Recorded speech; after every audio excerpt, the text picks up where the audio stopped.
Hello, good morning, and welcome. My name is Dan Evans, and as the designated federal official for NASA's Unidentified Anomalous Phenomena Independent Study Team, I'd like to call this meeting to order and introduce the panelists. In the back row, we have Nadia Drake, Paula Bontempi, Federica Bianco, David Grinspoon, Carlin Toner, Josh Sameta, and Jennifer Buss. While in the front row, we have Walter Scott, Warren Randolph, Reggie Brothers, Shelley Wright, Scott Kelly, Anna Maria Barea, Mike Gold, and David Spergel, who serves as chair of the team. I have a few opening remarks, but to begin, I'd like to start with the following. First, I'd like to pay tribute to the life of retired Air Force Master Sergeant Sam Sato, who's being laid to rest at Arlington National Cemetery today. Following his active duty service, Sam served as the intelligence collection manager for the National Intelligence Manager for Aviation, where he played a critical role in UAP analysis. All of us at NASA offer our condolences to Sam's family, friends, and colleagues. Second, I'd like to take this opportunity to express my profound gratitude to our distinguished panel of experts for their unwavering commitment and dedication. It's disheartening to note that several of them have been subjected to online abuse due to their decision to participate on this panel. And NASA's security team is actively addressing this issue. We at NASA are acutely aware of the considerable public interest in UAP. However, it's critical to understand that any form of harassment towards our panelists only serves to detract from the scientific process, which requires an environment of respect and openness. Now, every member of our team is a recognized authority in their respective field, and they have our unequivocal support. NASA stands in solidarity with them, advocating for a respectful discourse that befits their expertise and the significance of their work. Thanks. Now, in recent years, the subject of unidentified aerial phenomena, nowadays termed unidentified anomalous phenomena, or UAPs, has captured the attention of the public, the scientific community, and the government alike. And it's now our collective responsibility to investigate these occurrences with the rigorous scientific scrutiny that they deserve. NASA Administrator Senator Bill Nelson believes that understanding UAPs is vital for several reasons, which is why he directed this study. First and foremost, it provides an opportunity for us to expand our understanding of the world around us. As an organization dedicated to exploring the unknown, this work is in our DNA. Secondly, this study aims to enhance situational awareness. The presence of UAPs raises concerns about the safety of our skies, and it's this nation's obligation to determine whether these phenomena pose any potential risks to airspace safety. By understanding the nature of UAPs, we can ensure that our skies remain a safe space for all. In order to achieve these goals, it is crucial that we employ a scientific lens for our UAP work. It's precisely this rigorous, evidence-based approach that allows one to separate fact from fiction. This team is comprised of experts from various disciplines, which allows them to approach this work from multiple perspectives. And we have greatly benefited from that collective expertise. Now, why do we value a scientific approach? It's because science is built on evidence. It thrives on scrutiny. It demands reproducibility, and above all, objectivity. When we approach UAPs from a scientific perspective, we do not come in with an agenda. We come in needing a roadmap. Indeed, the primary objective of this incredible team of experts is not to go back and look at grainy footage of UAPs, but rather to give us a roadmap to guide us for future analysis. And this is the very scientific method that NASA holds true to its heart. Scientific research is intended to be publicly available and transparent, and NASA prides itself on making its data and images available to the public to learn and explore on their own. By holding public meetings like this one, we aim for open and honest dialogue with the public. We recognize that public interest in UAPs is high and that the demand for answers is strong. Conversations like this one are the first step to reducing the stigma surrounding UAP reporting. Moreover, transparency is essential for fostering trust between NASA, the public, and the scientific community. In order to do things right, we must work together, pooling our resources, our knowledge, and our expertise. And by maintaining open channels of communication, we can facilitate collaboration, encourage the exchange of ideas, and ensure that our work is as robust as possible. Not only that, but our commitment to openness is in itself a reflection of NASA's commitment to scientific integrity. As an organization dedicated to the pursuit of knowledge, it is NASA's responsibility to be honest and forthright and to follow the science. And by being transparent in our work, we uphold our dedication to scientific excellence. The meeting today represents the first deliberative actions that the team has taken. And so it's important to keep in mind that they still have several months of work ahead of them. Their final report will be released this summer, and we will publish it on our website. NASA believes that the study of unidentified anomalous phenomena represents an exciting step forward in our quest to uncover the mysteries of the world around us. By embracing a scientific lens, we ensure that our work is rigorous and reliable, and by valuing transparency and openness, we can foster trust and collaboration with the public. Simply put, this is why we do what we do. Now, before I introduce Nikki, there are a few administrative matters to attend to. Firstly, the Unidentified Anomalous Phenomena Independent Study Team has been established in accordance with the Federal Advisory Committee Act, known as FACA. Its parent committee is the Earth Science Advisory Committees. As such, this group does not report to the government. It reports to the Earth Science Advisory Committee, who will debate the recommendations and formally transmit this team's report to the government. Next, our deliberative committee meetings, such as this one, are open to the public. And also, after this panel was convened, the National Defense Authorization Act, known as the NDAA, changed the A in UAP to be anomalous. Accordingly, this panel's remit was expanded to encompass not just aerial UAP. However, the majority of UAP sightings to date have been in the aerial domain. So it's fair to say that this panel's focus is on the aerial aspect of anomalous. Now, in compliance with the FACA federal statute, formal minutes have been taken throughout the meeting today, and these meetings and these minutes are for the public record, and hence all presentations and discussions and comments by the committee members should be considered to be on the record. Each member of this UAP study team has been appointed because of their specific subject matter expertise as individuals, and hence each member is subject to federal ethics laws. This category of appointment is called Special Government Employees, or SGEs, for our non-government members, and our 2 federal employees serve as regular government employees, known as RGEs. Now, to the panel. All members on this committee should remember to recuse themselves if a topic comes up in which you have a potential conflict of interest between your financial interests, including those of your employer, and matters that we're discussing. And then finally, panel, if you have any ethics questions, please see me separately, and if needed, I'll put you in contact with a NASA ethics attorney. Thanks for bearing with me. I'd now like to turn to the amazing Dr. Nikki Fox, Associate Administrator for NASA's Science Mission Directorate. Over to you, Nikki.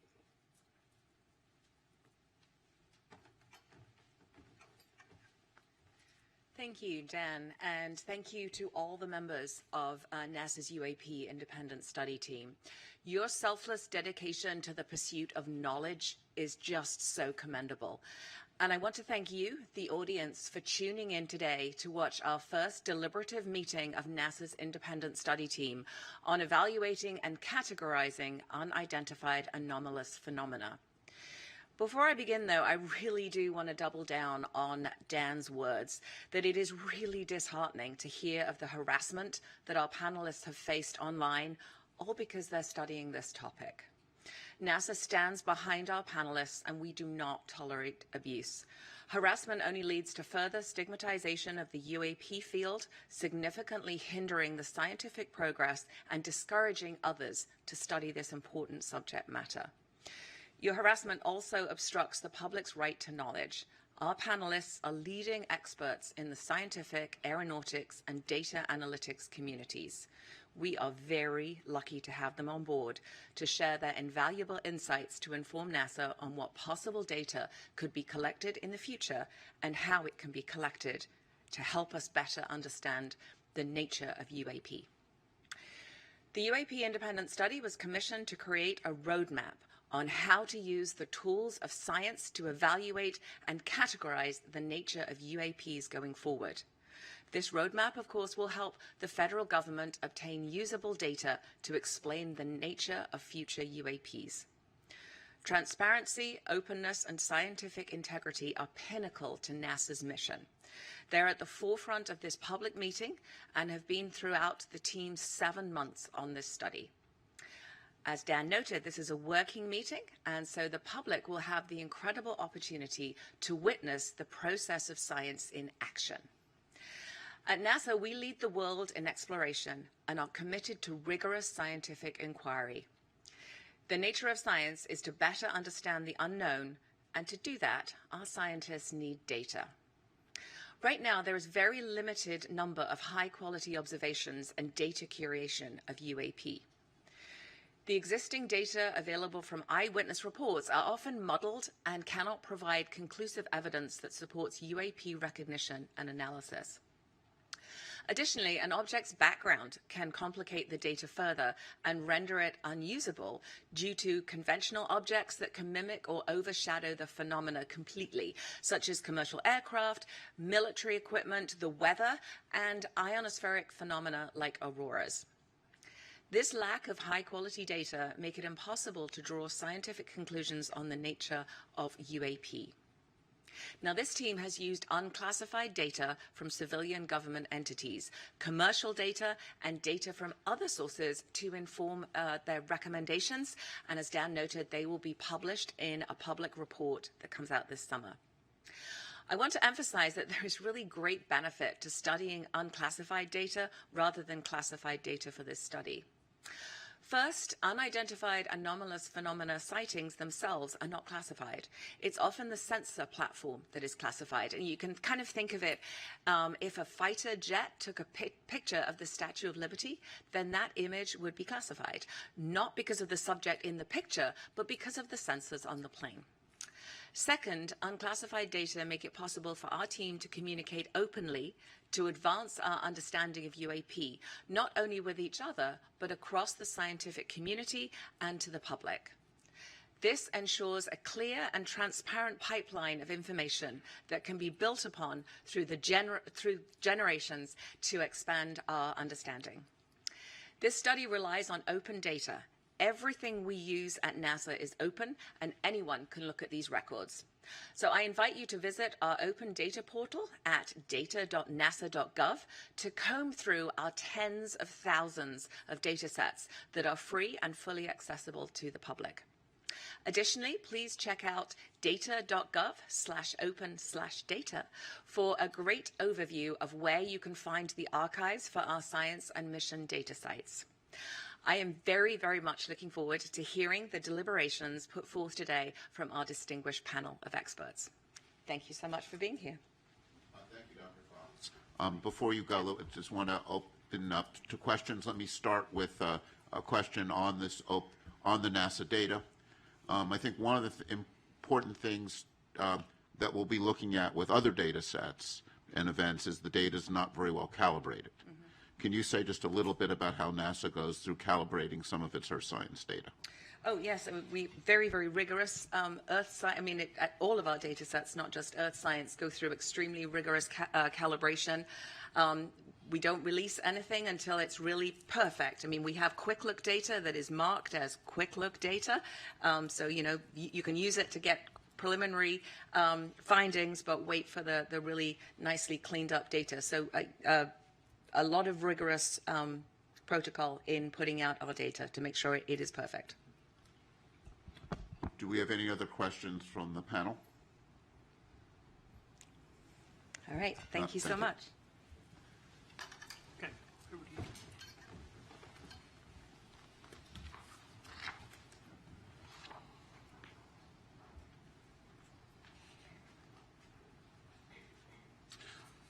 Hi, I'm David Spergel. I'm the chair of the panel. And when I look at our chart, we have a lengthy chart, but the high-level summary of it is how can NASA contribute to understanding the nature of UAPs? And our role here is not to resolve the nature of these events, but rather to give NASA guidance, to provide a roadmap of how it can contribute in this area. After my opening remarks, we'll hear from Sean Kirkpatrick from the AARO, and it's the AARO that's charged with leading the whole-of-government UAP effort. And they've already issued some preliminary reports on some of the events. NASA's role is to use its unique capabilities and its role as a civilian agency interacting with the scientific community in an open and transparent manner. And, as Dr. Fox emphasized, the Defense and Intelligence Agency data on UAP are often classified primarily because of how the data is collected, not because what's in the data. If a camera on an F-35 took a picture of a bird, it's classified. If a spy satellite takes an image of a balloon, and we've had in the news some balloons recently, that data is classified. And that's because of a desire to not reveal our technical capabilities to other nations. NASA, on the other hand, operates in a mode where it's collecting data in the open. And the NASA data is available on websites and is well characterized. And because of NASA being the civilian agency studying air and space, it has a special role to play. And I see our charge primarily as helping identify for NASA ways it could play that role and contribute to understanding.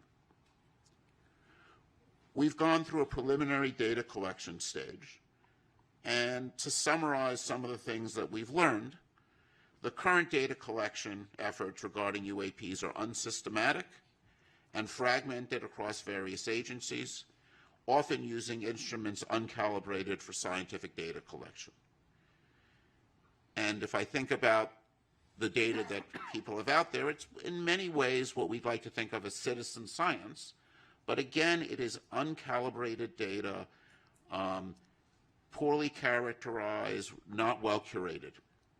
And we face, looking through this data, a significant background, a background of many of these events are commercial aircraft, civilian and military drones, weather and research balloons, military equipment, ionospheric phenomenon. We need to characterize how, when the data is taken, when it sees events like this first. The current existing data and eyewitness reports alone are insufficient to provide conclusive evidence about the nature and origin of every UAP event. They're often uninformative due to lack of quality control and data curation. To understand UAP better, targeted data collection, thorough data curation, and robust analyses are needed. Such an approach will help to discern unexplained UAP sightings, but even then there's no guarantee that all sightings will be explained. Another challenge in this area is what we call stigma. There's a real stigma among people reporting events. And despite NASA's extensive efforts to reduce this stigma, the origin of the UAPs remain unclear, and we feel many events remain unreported. Commercial pilots, for example, are very reluctant to report anomalies, and one of our goals in having NASA play a role is to remove stigma and get high-quality data. In fact, if I were to summarize in one line what I feel we've learned, it's we need high-quality data. And this is not as a research scientist whose work has been primarily focused in cosmology, I would say the lesson of my career has been you want to address important questions, you need high-quality data with well-calibrated instruments. So let me now introduce the agenda. We're going to hear from a number of experts who will be presenting up to lunch. We'll then break at 12 for lunch from 12 to 12:30. At 12:30, we'll resume, and we'll have presentations by members of the panel on some preliminary ideas for discussion. And that will be a period of time for some open discussion by the panel. We will then have a Q&A session based on questions that have been sent in advance to the website, and we've curated those questions and grouped them together, and we'll be going through a lot of those questions, and then we'll summarize. And then over the subsequent couple months, we'll work on putting together the report, and as Dan said, we're aiming to make a public report available, we hope, by the end of July. So now let me turn this over to Sean Kilpatrick. Hang on. We'll do a couple Q&As. Oh, we'll have some Q&As from me? Yeah. Okay. From the panel. Any questions on the panel? Thoughts? Yes. We'll get the mic.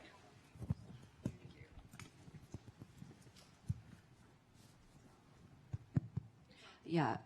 So one of the things I think Dr. Fox said was looking at the release of data, very important for our study, when it's high quality. And you have also commented that data are not always perfect when we're doing certain studies. I wonder if you could shed some light on the difference between the application of certain data to certain scientific challenges.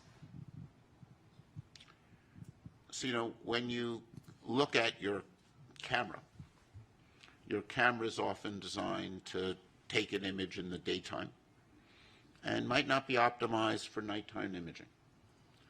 Or if you take something that astronomers are very familiar with, is we design our telescopes to work at night. And if the sun is not even if you would never take the Hubble telescope and point it at the sun. This would destroy its detectors. Not only that, if the telescope is pointing there and the sun is over there, even though you're not looking at the sun, reflections off of the optics will produce what we call ghosting. And that kind of ghosting produces some very strange images. And this, one of the many things we need to worry about when we see unusual things taken from a camera is even if you're pointing the camera there, was the sun over there? Those kinds of anomalies degrade the quality of the data. And that's why it's very important to work with well-characterized instruments and to be, using them in ways in which you understand what's going on. So I think if you look at, data taken from the James Webb Telescope or from the Hubble or any of these things, and these are, telescopes looking out in space, you'll see some really, at first funny phenomenon. When a telescope points at a star that's bright, it saturates the detector and puts bleeding down the detector. And you'll see phenomenon like if there's a bright star off to the side of the, not even when you're looking at, you get this effects where light bounces off of dust in your telescope and produces a sort of diffuse image that has some really strange properties. So, when you see something unusual, the first thing you have to do is understand how that data was taken. And I think this is one of the challenges one faces when you have data taken by uncalibrated instruments years ago. It's very hard to know what's taken. It's very hard to draw conclusions. I think that's one of the challenges with archival data. And I think having dedicated, well-calibrated instruments, I think, will be important here as in any other area to understand what's going on.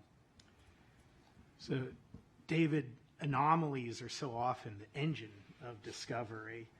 Maybe you could say a quick word about high-risk, high-reward research in your field of cosmology and how you see that impacting the UAP study as well. So, An area that comes to mind is fast radio bursts. And the Shaw Prize was just announced yesterday and awarded to the discovery of fast radio bursts.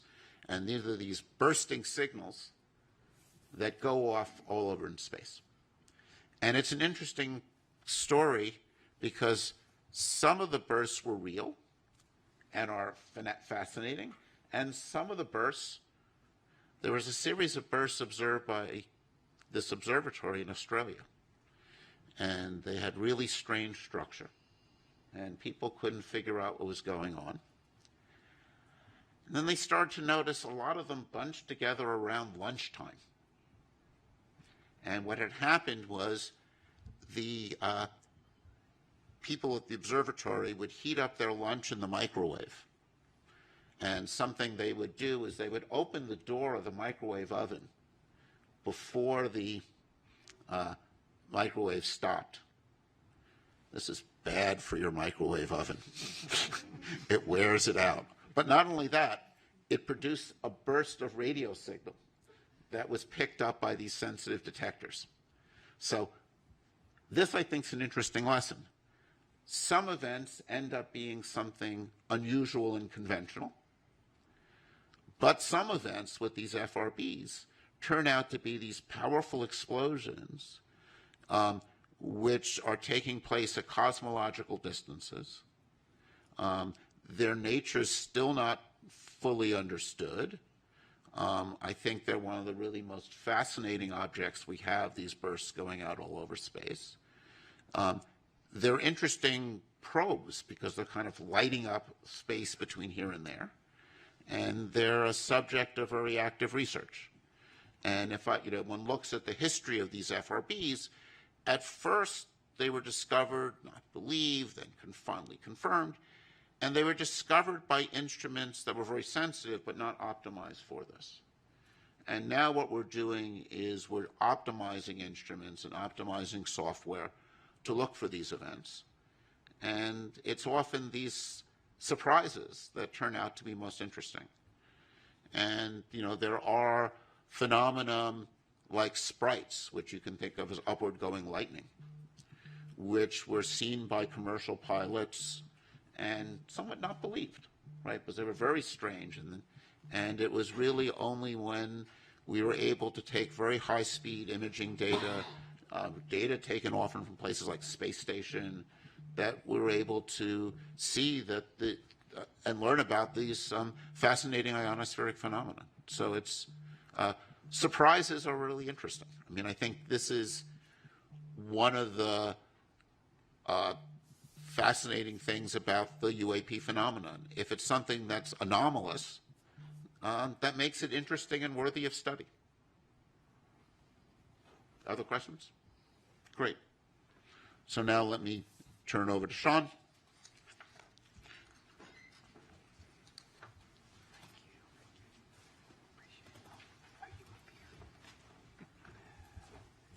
Thank you, David, Dan. It's a pleasure to be back.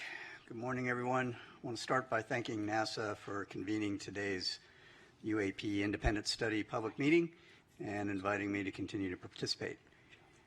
NASA has been an invaluable partner to our team at AERO as we work to better understand and respond to unidentified anomalous phenomena. We applaud NASA for commissioning its independent study team and for exploring what data and tools could be leveraged to shed greater light on UAP. Though NASA and AERO are taking on very different aspects of the UAP problem set, our efforts are very much complementary.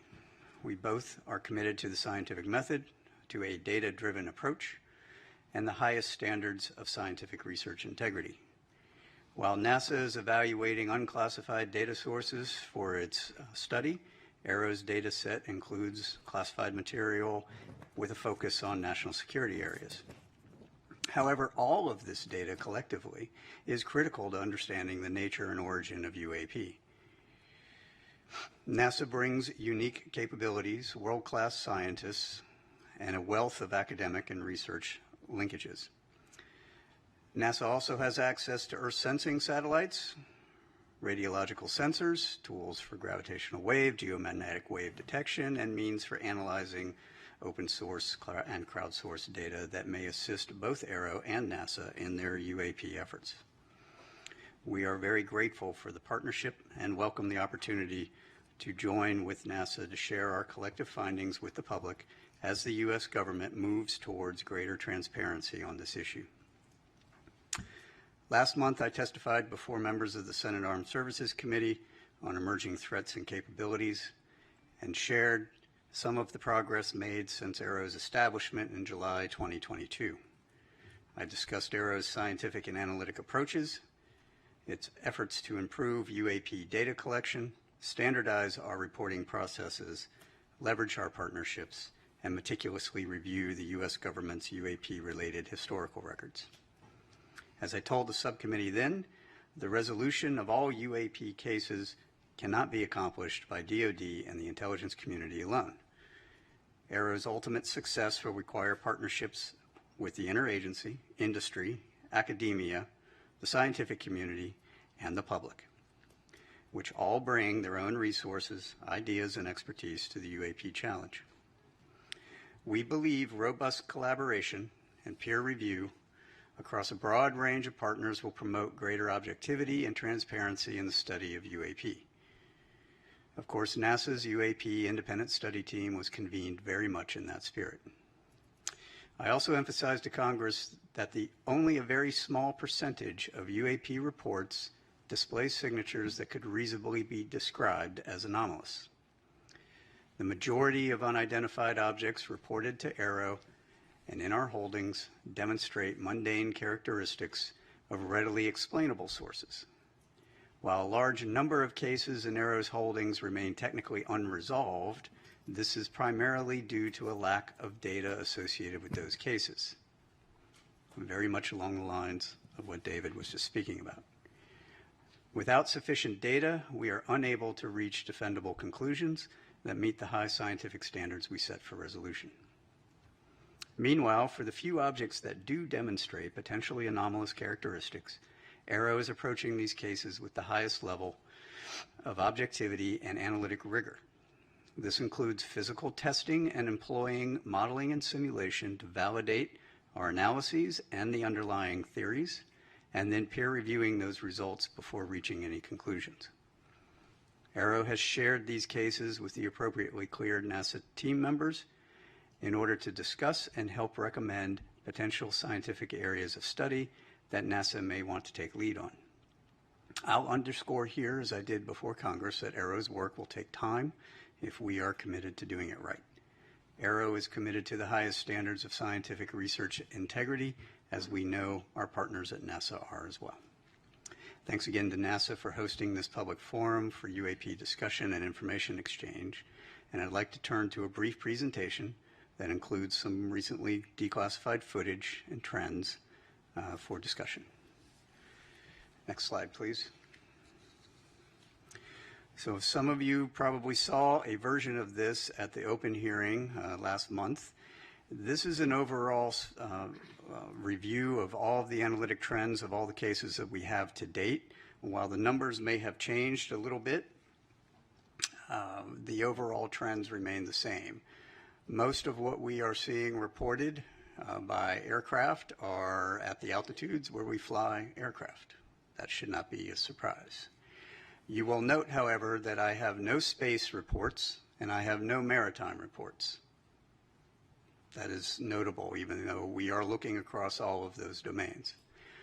On the upper right, we have UAP morphologies. The vast majority of what has been reported and what we have data on, a little less than half now, are orbs, round spheres.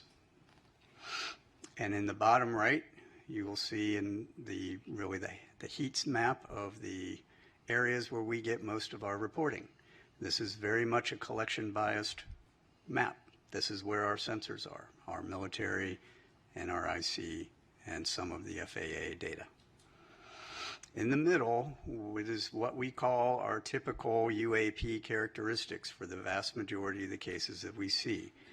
One way of looking at that is a we'll call it a target package. This is the thing we are out hunting for in most cases. Next slide, please. This is an example of one that I showed at the hearing recently. This is a spherical orb, metallic, in the Middle East, 2022, by an MQ-9. I will come back to the sensor question that David raised here in a moment. This is a typical example of the thing that we see most of. We see these all over the world, and we see these in making very interesting apparent maneuvers. This one in particular, however, I would point out, demonstrated no enigmatic technical capabilities and was no threat to airborne safety. While we are still looking at it, I don't have any more data other than that.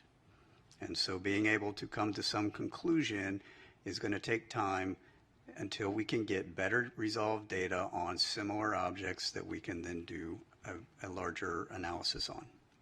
Next slide, please. I'm going to let this play through. This is a newly released video. You'll notice there are two dots moving back and forth. There is a plane at the bottom that's moving across the screen, and now there are three dots moving back and forth. The moving back and forth is from the sensor and the platform that's collecting it.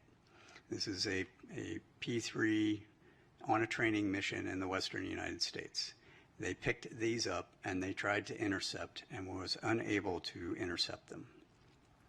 Apart from that motion, and you'll see a little bit of defocusing from the sensor itself, there is no other oddity about this, except for the fact that they couldn't catch them.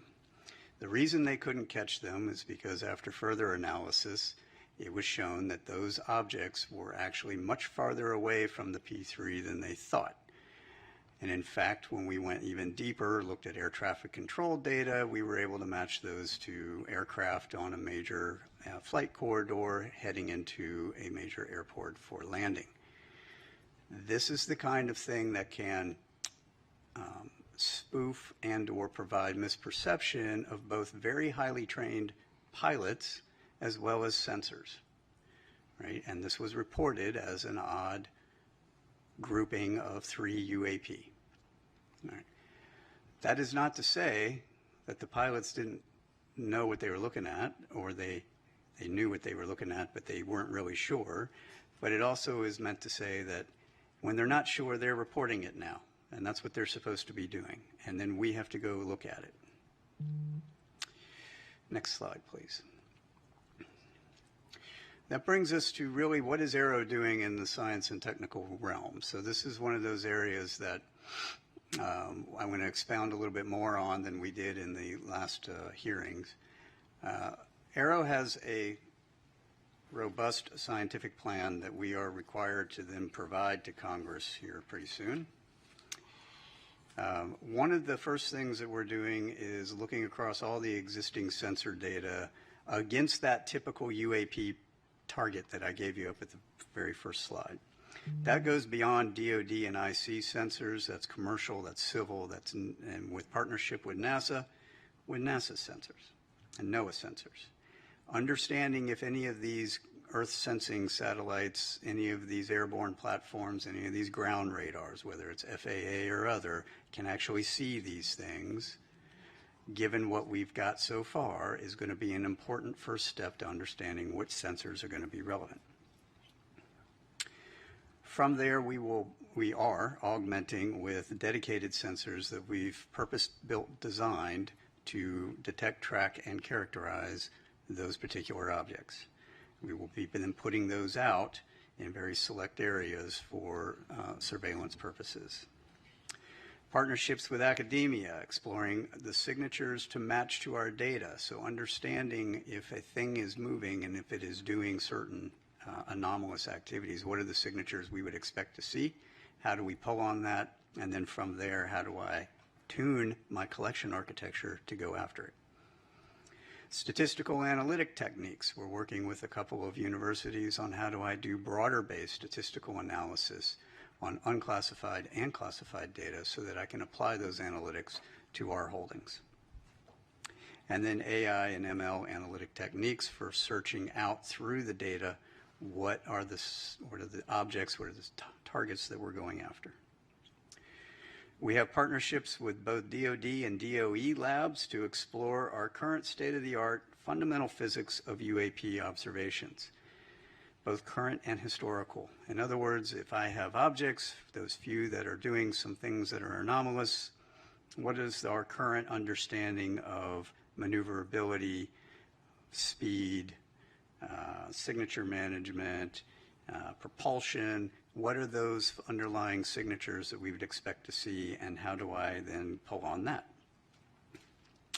Our interagency and allied partnerships for calibration of our capabilities. This is exactly what David was pointing at. A vast majority of what we have reported to us are DoD sensors. DoD sensors are not scientific sensors. They are not intelligence community sensors. Believe it or not, intelligence community sensors are very close to scientific sensors. They are calibrated, they are high precision, they are everything you'd ever want to know about a thing. DoD sensors have one purpose. They are to identify an object that is known and put a weapon on it. That is what they're for, right, predominantly. So understanding how do you calibrate those against these known objects? How do I fly an F-35 against a weather balloon at different speeds and different altitudes and different sun conditions and different lighting conditions and heating conditions? Those are all important measurements that need to be done, and we are in process of doing that right now. That table on the right is a very simplified version of our entire test matrix, which you would not be able to fit on 3 of these slides against all of our sensors across all of those phenomenologies. That will be useful in order to then train our operators, pilots, and sensors against the known objects. And then finally, our pattern of life analysis. This is essentially baselining what is normal. I have all these hotspot areas, but we only have hotspot areas because that's when the reports come in from the operators that are operating at that time. They don't operate all the time. So to have a 24/7 collection monitoring campaign in some of these areas for 3 months at a time is going to be necessary in order to measure out what is normal. Then I'll know what is not normal, right, when we have additional things that come through those spaces. And that includes space and maritime. Next slide, please. Which brings me to some of my recommendations for the panel and their consideration and deliberation. Some of these we're going to be exploring with our new NASA embed, whom I'm happy to be welcoming on pretty soon, who's going to help us in our scientific plan. Crowdsourcing unclassified open source data. This is where, some of the public can be helpful. Imagery from an iPhone is generally not helpful unless you are right up on whatever it is you're looking at. However, some of the ancillary data that your iPhone provides, from location to speed to other phenomenologies, and more than one of those can be very helpful. Right? Large-scale, ground-based scientific instrumentation. Evaluating how can I use some of these other instruments for detection. The FRB example was perfect, right? You have a bunch of large-scale instruments that were not designed for that, yet they picked them up because there was a microwave.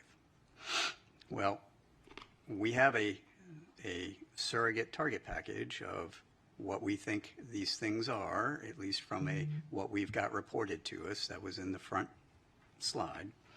Understanding how can I evaluate that against all of these other instruments, and do any of them have a chance of picking anything up that would be helpful in tipping and cueing us to get other sensors on target.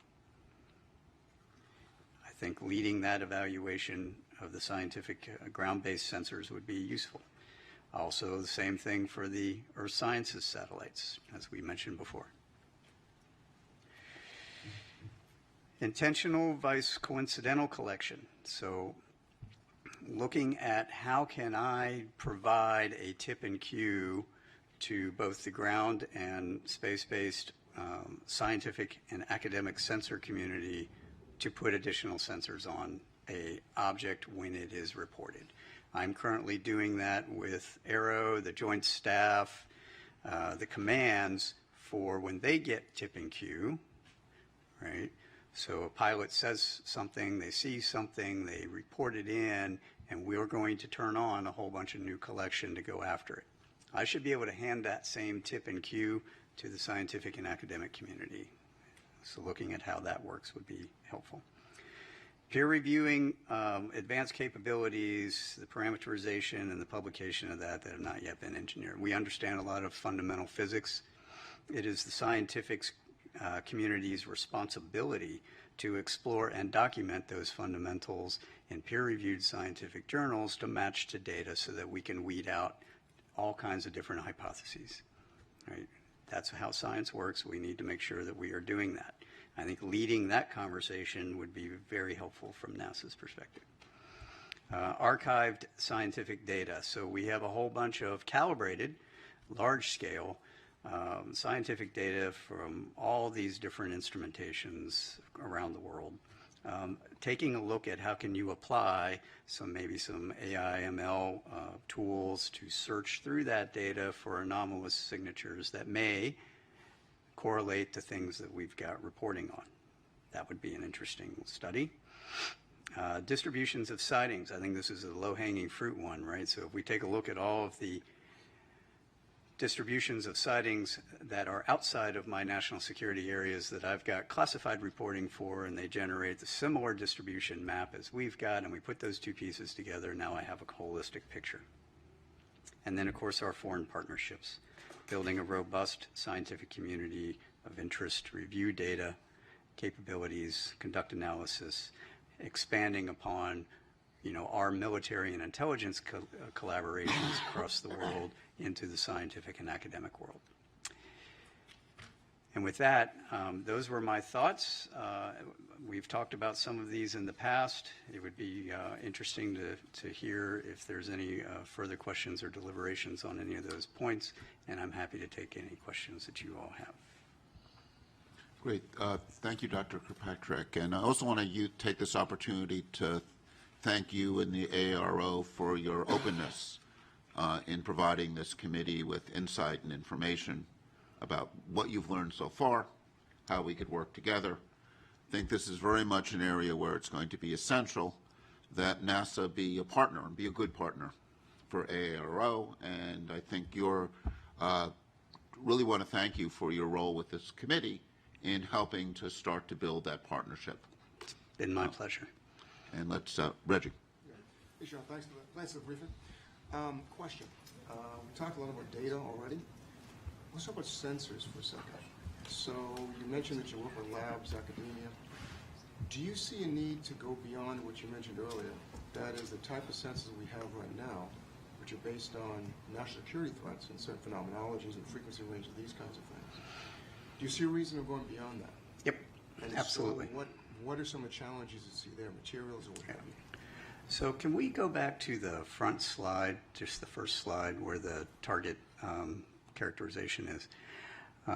So we've purpose-built a couple of sensors to do search across that. Nope, down one. There you go. That's great. To go down some of those characteristics to see if we can find them correlated to pilot reporting. All right. Some of those are initially, this is going to be, I'm going to say this is a bootstrap method, right? We're doing a broad spectrum search across very few indicators that we can point to that will enable us to get a little bit more data, refine that, narrow those sensors and go from there. So we aren't just relying on the DoD and IC sensors that exist today because frankly they don't point to where we want them to point, right? I mean, I'll be frank with everyone. We can point the largest collection apparatus in the entire globe at any point we want. You just have to tell me where I want to point it. Second piece of that is a lot of what we have is is around the continental United States. Most people, including the government, don't like it when I point our entire collection apparatus to your backyard, right? It's not allowed. We have some laws about that, and we've got to figure out how to do this only in the areas that I can get high confidence there's going to be something there, and high confidence I'm not going to break any laws doing it. Right? So there's a trade there. So some of these ground-based point detectors are going to be necessary for that, to point up, to point out, to search. Coupled with, we're evaluating a number of sensor opportunities across different organizations, academia, industry, whatnot, that already exist or are being built for similar purposes, or maybe other purposes that I might be able to recalibrate for this and see if those will have a chance of seeing that target, right? So that's where the modeling and sim comes in. Can I take that target, put it into your sensor, and have a chance of seeing it? If I can, then I might want to use that. Right. Oh, wait. Who's next? Are you? Go. Thanks, Sean. I have the questions you probably don't want, which are about numbers, unless I missed them during your presentation. You had said that only a very small percentage of your cases display signatures that could be anomalous, and then followed that up with the few objects that do demonstrate potentially anomalous characteristics. What numbers are we talking about? How big is your database? How many years was it collected over? And were those observations made? And then by few, what do you mean? Right. No, that's a great question.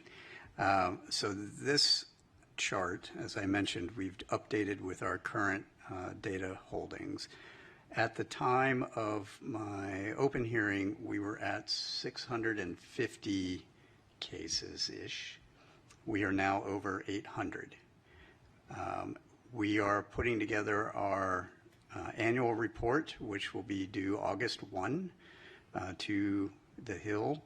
And in it, and there will be an unclassified version, as there always has been, we will have those updated numbers at that time.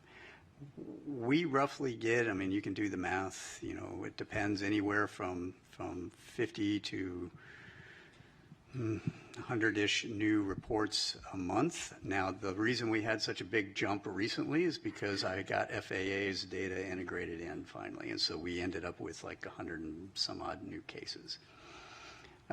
So there's reason why it's going to fluctuate. The numbers that I would say, so we're gonna try to do a little more fidelity on some of the analytics when we report out. But the numbers I would say that we see are possibly really anomalous are less than single-digit percentages of that total database. So maybe 2 to 5-ish%. Right. Who's next? Is this on? Hi. All right. I'll stand up because I'm I'm gonna on get the to other end of the room. Thanks, Sean, for your presentation and for some of the video footage that we saw.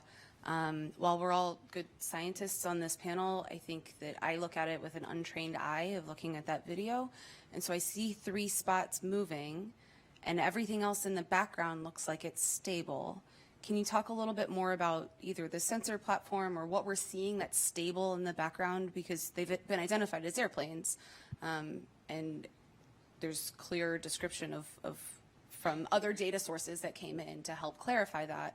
But when I look at this, what are all of the white spots in the background that we're seeing that are stable? So those are that's a star background. Pretty sure that's a star background. Now, so you're looking at those planes were roughly 30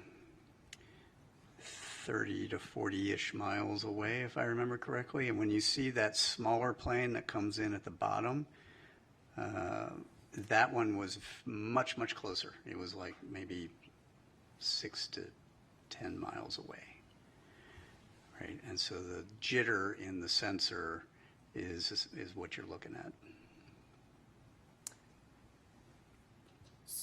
Right, okay, so the 3 spots, because they look like they're moving at about the same, Right, they are. right? And if they were flying together, but they're not, is what I'm hearing.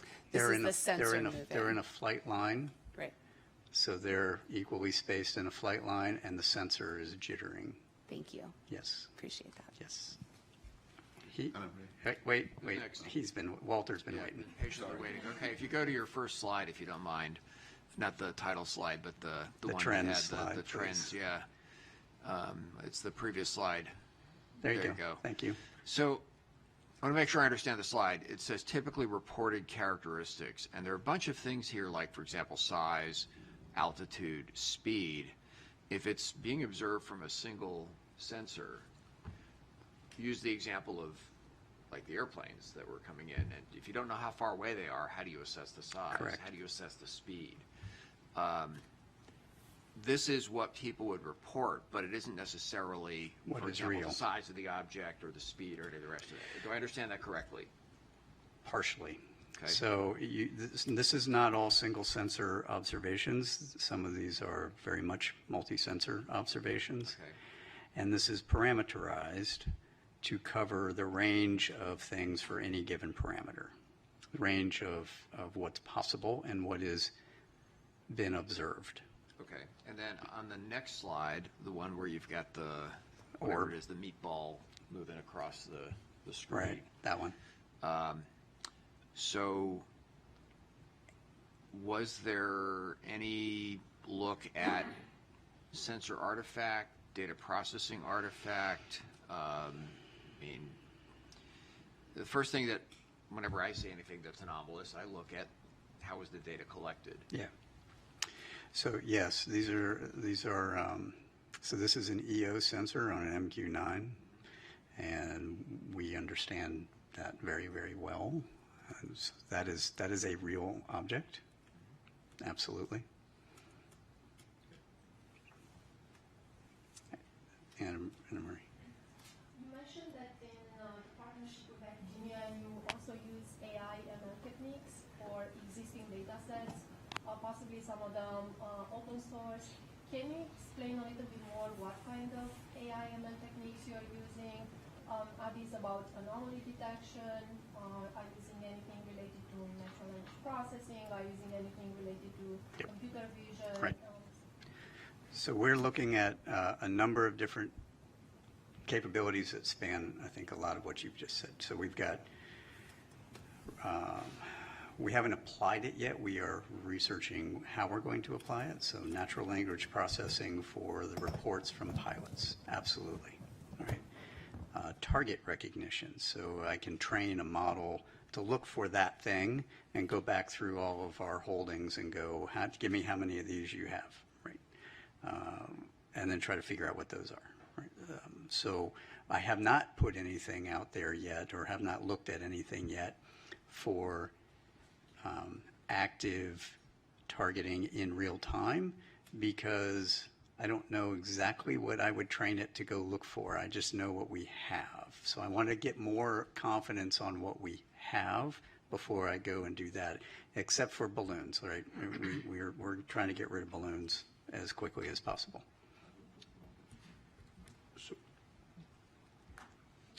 So, Sean, I just wanted to begin by thanking you for your service to this nation, this committee. You don't exactly have the easiest job in Washington. So No, I do not. appreciate it. I'm glad you recognize that. Yes, we certainly do. I also want to commend you noting the international partnerships. Spain just signed the Artemis Accords yesterday, increasing the membership to 25. I think that's a global partnership that you could leverage. Only 170 more countries to go, NASA, before we have everyone signed up. I just have two questions. One, relative to what Nadia was asking you about the number of anomalous phenomena. What makes it anomalous in your view? What is the phenomenology where you're pulling those cases out and saying this is truly unexplained? And then my second question would be relative to the stigma. How damaging is that in your view? And what in particular do you think NASA can do to help remedy the situation? Those are great questions. I'm going to take the second one first because I know we're getting short on time. the stigma has improved significantly over the years since the Navy first took this on some years ago. It is not gone, and in fact, I would argue the stigma exists inside the leadership of all of our buildings, right, wherever that is. My team and I have also been subject to lots of harassment, especially coming out of my last hearing, because people don't understand the scientific method and why we have to do the things we have to do, right? And because we can't just come out and say, you know, the greatest thing that could happen to me is I could come out and say, hey, I know where all these things are. Here you go, right? But I don't, right? And it's going to take us time to research all that.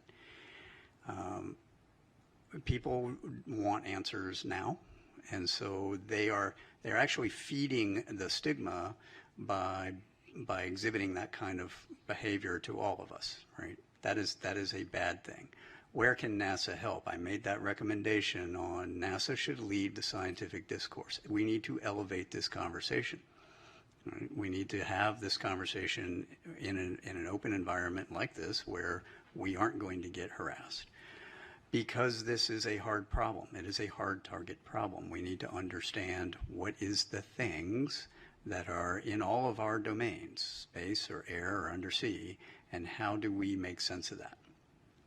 Right. Your first question on what makes it anomalous to me, we actually developed some definitions on all of these things. We gave it both to the White House and to Congress. I think we've got some of that into law now, but essentially anomalous is anything that is not readily understandable by the operator or the sensor. Right? So it is doing something weird, whether that's maneuvering against the wind at Mach 2 with no apparent propulsion, or it's going into the water, which we have shown is not the case. That is actually a sensor anomaly that we've now figured out, and we're going to be publishing all of that. You know, those kinds of things make anomalous. Signature, we'll call it signature management, but it's things that are not readily understandable in the context of, hey, I've got a thing that's out in the light. It should reflect a certain amount of light. If it doesn't reflect that amount of light, something weird. I think we have time for one last question. Sean, you recommended foreign partnership with NASA. I'm curious, especially given your map, have you, as Aero, partnered with international agencies, and is there ways for reporting to yours? Mm-hmm. So that's a great question. I want to expound on that just a little bit. So I have just held our first Five Eyes forum on this subject last week, I think it was, or earlier this week. I don't know. Dan was there, and we have, we've entered into discussions with our partners on data sharing. How do they do reporting? What kind of analysis can they help us with? What kind of calibration can they help us with? What can we help them with? And we're establishing all of that right now. And they're going to end up, sending their information and data to us to feed into the process that we've laid out for how we're going to do all of this. Beyond that, I have not had either the time or the bandwidth to do, and that's why I would look to NASA to expand the scientific and academic relationships that they have across all of our allies and partners on how can we bring them into the fold. That's where I think there's a lot of benefit to NASA taking lead on that. Great. Thank you. But one just clarifications for people who don't know, what are the Five Eyes? Oh, I'm sorry. For those of you that aren't familiar with the Five Eyes, those are that's the UK, Canada, Australia, New Zealand, and the United States. So those are the 5 partners. Terrific. So thank you very much. Thank you.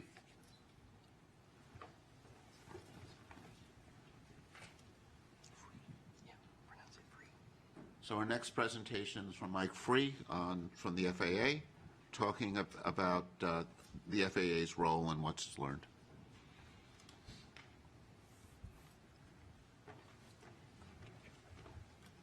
Would like to thank the panel for the opportunity to come and give an overview of the FAA and some data points around the FAA's mission, the data the FAA provides to provide the framing of what are the surveillance systems that we can bring to bear, or there's data around those sensors, as well as to frame the limitations of those. I know Sean talked about some of the data points that are used and being integrated, so hopefully this will give you an overview of the FAA's mission as well as those data points. Next slide, please. So the FAA's mission is quite large and complex. By a factor of 2, we operate more commercial aircraft than any other country. I think we're second only to Australia in total airspace, but largely because Australia has a very large oceanic volume that they're responsible for managing. So it is a very complex, very large national airspace system. We have over 14,000 controllers, 520 air traffic control towers, which are located at the highest density of airports, and I'll refer to those as towers in subsequent slides. We have 147 what we call terminal radar approach controls, or TRACONs, and those are manned control facilities at the high and medium density airports around the nation, as well as 21 air route traffic control centers, which manage the control of air traffic in the en route environment. There's over 19,000 airports, over 5,000 of those are associated public airports, with the remaining 14,000 plus private airports. Next slide, please. So the FAA's mission is primarily around safe and efficient control of manned aircraft. That has been our historical mission, and it remains our primary mission. Certainly as we talk about new entrants with UASs and advanced air mobility and some of those things, there will be an evolution of the FAA's mission to include safe operation of the NAS with those new entrants. But the architecture and design of the NAS is geared around safe and efficient control of aircraft and manned aircraft. Certainly the commercial aspect, the commercial flights are a primary focus of the agency. We certainly support general aviation and flights as well. But again, our mission is around manned aircraft and safe and efficient operation of those. By the numbers, over 16 million flights yearly, 5,400 flights at peak at the peak time of any given day, 45,000 daily flights, 25 million GA flight hours per year. A very large, very complex operation that we're responsible for managing. We certainly provide a significant contribution for that service to the nation in the form of product toward a GDP. Next slide. So as we get into the discussion of surveillance services, I want to provide a little bit of framework around the categorization of our surveillance services, and we primarily break those into two bodies. The cooperative surveillance, which is defined by a sensor that's avionics or equipment on board the aircraft that works in conjunction with ground-based sensors. The non-cooperative surveillance is independent. This is basically the classic radar. RF energy is transmitted out, reflects off the target, and we receive that signal, and from that return we can determine where that aircraft is. Typically these cooperative and non-cooperative sensors are co-located together, the cooperative mounted on top of the non-cooperative radar. So from a data perspective, I think in this panel, in this study, I think that the cooperative sensors, those are neither unknown or anomalous. So for the purposes of this briefing or the rest of this briefing, I'm going to focus on the non-cooperative aspect. Next slide, please. So again, from the standpoint of the mission of the FAA, is primarily around manned aircraft, and I think that serves as an important framework for the data points and the type of data that we can bring to bear for this panel. So we break our systems and the design of the systems into different types of systems. So we have short-range radars, which are typically located at the high and medium density airports. And those operate from a range, they have a detection range of between 40 and 60 miles and an altitude detection capability of about 24,000 feet. The long-range radar systems have a detection range of 2 to 250 nautical miles with altitude detection up to 100,000 feet. So that provides the basic the framework for those.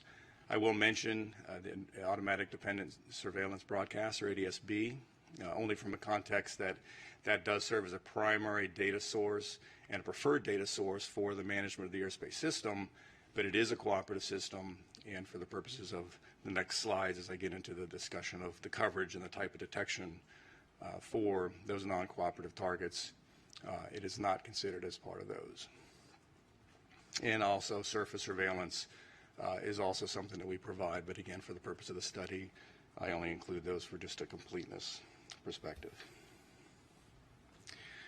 The one final point, as I talk about manned aircraft and primary mission for the drones and balloons and things of that nature, their basic premise is to operate on a not to interfere basis, that they are not to interfere with manned operations, and that's a fundamental aspect as we talk to the data and what we can and can detect with respect to those non-manned systems.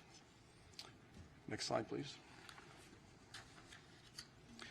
Realizing this is an eye chart, I wanted to provide just a graphical or pictorial depiction of where our sensors are located.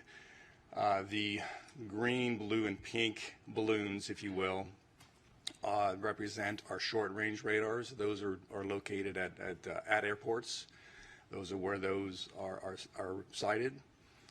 The two reddish balloons, they have letters in them, a 4 and a C. Those represent our long-range radars, the ARSR-4s and CARSR systems that are used in the context of both from an air traffic control perspective as well as for a national defense and homeland security mission. And the perimeter, the ARSR-4s are located around the perimeter of the country, equally spaced, and the CARSR systems are located on the interior of the U.S. I will point out that this only depicts the CONUS. There are systems, ATC, both short-range and long-range systems, Hawaii, Alaska, and Caribbean. Those are not depicted here. I didn't think they were necessary for the purpose of understanding the surveillance. And I will also point out that both for this slide and the subsequent coverage slide, I do not talk to any classified DoD or DHA systems that are in operation. Okay, next slide, please.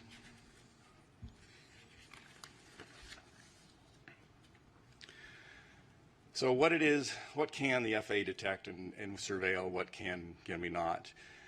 This slide gives you a by altitude slice of what it is that we can detect. So if you look at the square that's labeled 1,000-foot AGL, that depicts by sensor for an aircraft that is 1,000 feet in altitude, what is the range at which we can detect that aircraft? And so on, as you get higher in altitude, or higher in altitude, you can detect it at further range. And that's basically a phenomenon of the curvature of the Earth and the line of sight aspect of these radar systems. So pretty good coverage across the U.S. at 10,000 feet and above. This is a mathematical model based of a pure line of sight as well as some geographical screening. As you can see in the western part of the U.S., there is screening due to the mountains and those sensors. Need to take a little bit of time and talk about the nature of the targets. These line of sight models represent an input of a target that is 1 square meter. So think of a sphere of 1 meter in diameter. That's the assumption that goes into these models. So if you think about that in the context of other forms or aircraft, a fourth generation F-15 or F-18 is in the proximity of about 1 square meter, perhaps a little bit larger. A large airliner is perhaps 100 square meters. A small UAS is perhaps a 0.01 square meter. So the range of these detections, or the size and the ability to detect these targets from an F-15 large airliner, 100 times larger in size, a drone 100 times smaller in size. So the detection and the surveillance capability really largely depends in part to the target that we're talking about and the ability to surveil that target. All right, next slide. So I do include this ADS-B coverage slide just to give a context of, from a cooperative perspective, there is very good coverage across the U.S. to 1,500 feet above ground level. So this provides a context of when we look at the data and start getting a discussion of what it is we can detect. This will certainly be, for those cooperative aircraft that have ADS-B, we could certainly detect those to a pretty low altitude across the U.S. All right, a couple of data points. I think I know Sean certainly talked about some of the data points, and I can provide a little bit of insight from an FAA perspective. Drones are a pretty significant challenge. There's 880,000 registered drones in the U.S. Small drones, I should say, Part 107 drones. Many tens of thousands of those are operated on a daily basis by commercial operators. It's not clear how many private drone operators are taking their drone up for a quick flight. But as I said earlier, those are regulated they're regulated to operate below 400 feet in altitude. So again, it's the drone aspect is for those small drones in particular, and as well as all classes of drones. There are regulatory restrictions to where they can and cannot fly, basically avoiding and not interfering with manned aircraft operations. Second data point, we talked about balloons. The Weather Service, we know on 92 weather stations that release balloons twice a day. At 6 a.m. or 000 Zulu and 1200 Zulu. Typically 2-hour duration. They fly up to 100,000 feet where the envelope bursts and then the payload descends back to Earth. So certainly, at least 184 balloon flights daily in the NAS. Not to consider universities and hobbyist balloons that may be launched, but those are typically small in size. And finally, Sean did talk about UAPs and FAA data. A couple of data points that we do report. There is a process by which air traffic controllers can report UAP sightings or events. Historically, those have been in the range of about 3 to 5 reports per month that have been reported. We did see an uptick of reports in August of 22 that went up to about 8 to 10, perhaps due to Starlink launches. And finally, with the Chinese weather or the Chinese balloon incident in February, we did see a significant uptick, and there's like 68 UAP reports that started in February, and we've seen a large number, subsequent to that. I think that's all I had. Any questions? Do you want to take the question? It's easy. Actually, you can choose the questioners. It's easy from your angle than from mine. All right, Walter. Yeah, so two questions about the radar data coverage. First one is, do you retain any of the data, or is it just cycled over as? There is a retention, long-term retention of data. I can't recall exactly how long we retain that. There's certainly a requirement from a retention from a legal perspective. Yeah, exactly.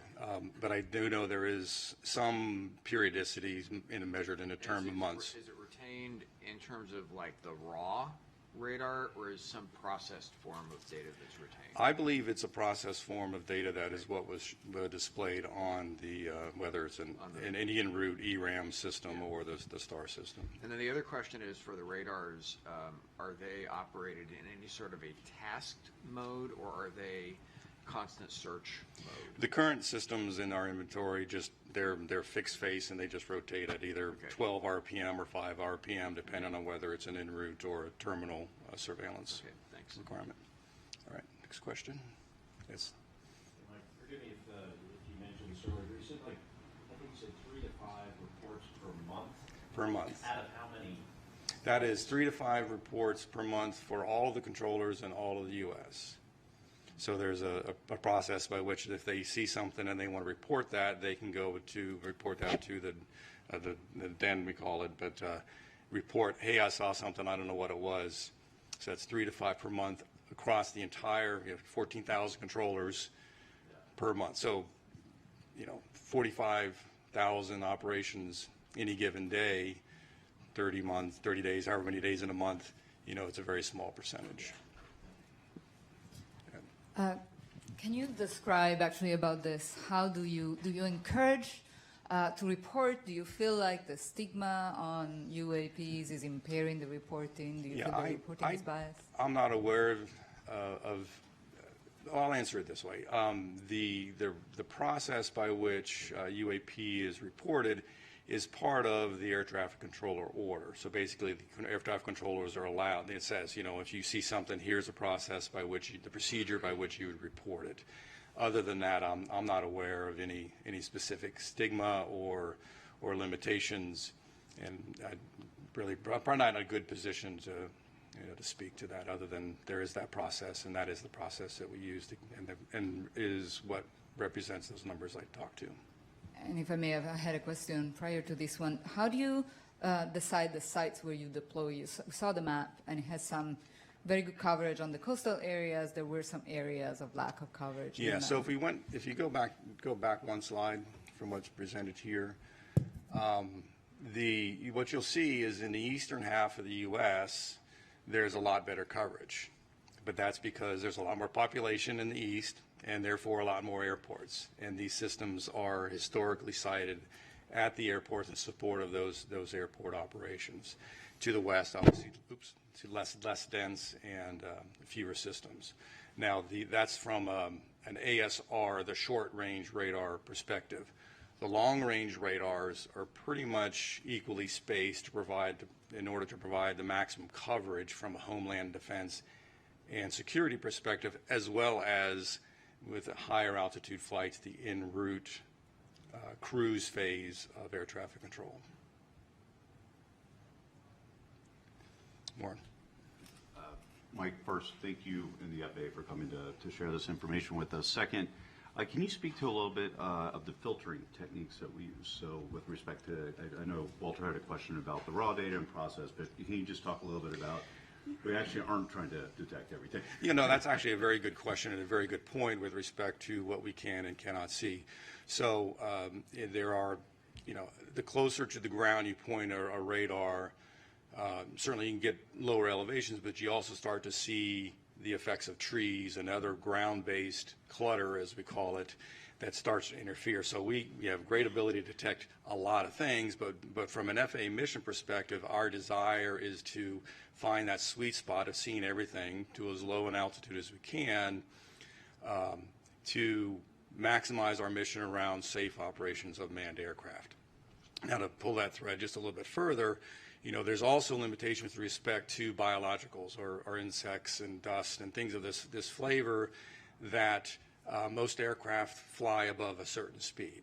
So we typically will have filtering settings on our systems to get rid of the stuff that really is leaves or insects or things of that nature, so that we provide as clean a display for the controllers. So there are specific settings that we can adjust, and it's been learned over many years to perfect those, what we call optimization of those kinds of filters, to get rid of what is not a manned aircraft, not an aircraft, and provide as clean a display for the controllers as we can. Yes? Please. Thanks. Thank you. Thanks for the presentation. Would it be kind of following what you said, Warren? Would it be possible to collect the raw data and to save that? Because if it would be possible to do some calibration after the fact that Sean was mentioning, for example, you might be able to capture other phenomenology. Is that possible? Well, when you say raw data, I think we'd have to talk a little bit about what is meant. So, you know, from a technical perspective, pure, what we would call INQ data is huge, you know, gigabyte, very, very, very large volumes of data. That would probably be cost prohibitive, and we certainly don't do that today. There are, again, we do record data, but it is effectively the data that has been through some form of these processings and these filterings. We do that today, but it certainly, with enough time and money, we could certainly collect that data, and I think it would be we'd have to look at the challenge of how we would go about modifying the systems or introducing new ways to collect that raw data as you described. Certainly it's feasible, it's possible, but it's not without technical challenge. One question on the Yes. 184 balloon flights daily. Are those characterized, or you just know they do that and then they just end up where they are? So under the balloon, I'll call it Part 101, the regulations for balloons, there's very specific requirements. So for National Weather Service, before they release those, they'll contact the local air traffic facility. They're going to say, here's what time I'm going to release it. And when they release it, they have tracking, and they provide that tracking to the air traffic control facility throughout the flight of you know, that particular balloon. There are commercial balloons that are also launched, but those for the most part, as I understand it, they actually transmit their GPS position in support of where they're flying, so as to ensure they're not interfering with air traffic, and to ensure the air traffic controllers are aware of where those balloons are operating. Yes, ma'am. So we've talked about reporting the 3 to 5 per month from air traffic control, but what about from the non-cooperative surveillance? Has there been anomalies from the sensors themselves? And if so, what is the process for that? I'd say the FAA mission is not around anomalies with the non-cooperative sensors themselves. So as we build an air traffic control picture, we have both the non-cooperative systems, which detects the target. We have a cooperative system that also detects a target, and we will tend to merge those targets together. And so on a controller's display, they'll know, is this a non-cooperative only or a merged or combined target, so that they know, you know, basically an increased level of confidence that on what it is they're seeing is in fact a real aircraft. So we don't make any real distinction between a non-cooperative and a cooperative, other than how they get combined and put on a controller's display. So I don't know if that answered your. Unregistered flight? So like a GA flight that is flying visual flight rules, those will just be picked up by if they're not equipped with a cooperative avionics, those would just be picked up by the non-cooperative system if they happen to surveil where that aircraft is flying. And so that certainly will be put on the controller's display, and they will be able to provide awareness. In fact, there's a flight following procedure by which GA pilots can ask for, hey, I'm not squawking, or I don't have a cooperative system, but please help me, and just via the radio, I'm going to go on from here to here and provide awareness, situational awareness, if the controller has the bandwidth to provide that data. One last question. Yes. So I'm not a scientist, I'm a recovering attorney, and I love process. And a few questions there. If I'm a pilot, where do I find that process for reporting UAPs? Where is that articulated or captured? Second, when you mentioned that you're reporting these incidents, who are you reporting it to? And are those incidents, pulling on the thread that Reggie started, are they being archived anywhere? I believe they are archived. They're reported to the domestic network, event network. It's an FAA organization or function. I can't speak to whether they would be, say, part of what Sean would include as part of his database. I presume so.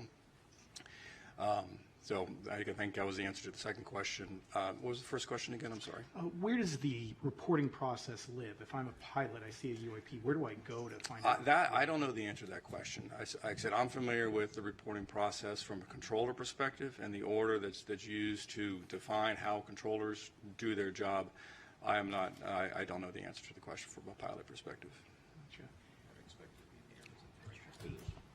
Great. So thank you, Mike, for your presentation and for all the help the FAA has given us as we've been learning more about the very impressive system that the FAA maintains. Thank you. I know. Thank you for having me.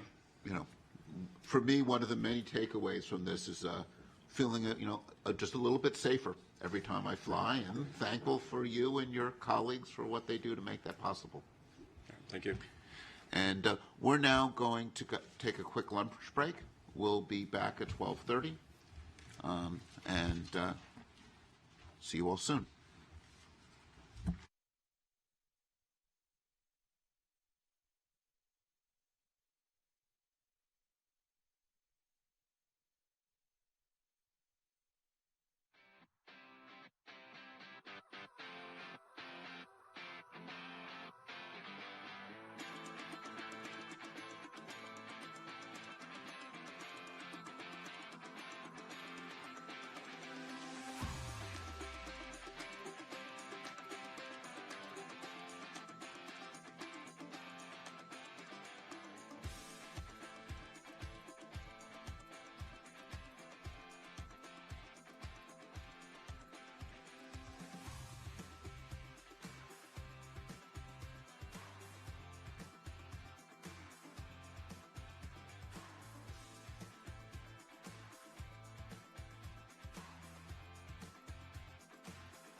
series of short presentations by members of the panel on their thoughts on different aspects of our charge.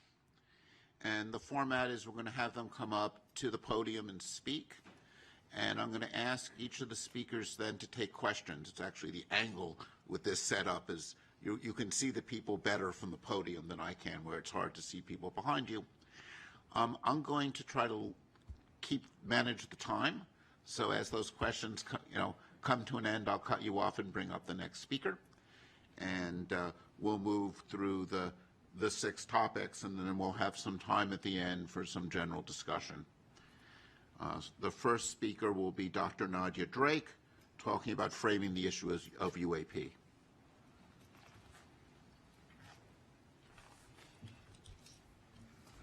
Hello, and welcome back from lunch, everybody, and a welcome to those of you watching us virtually. I'm Nadia. I am a scientist by training.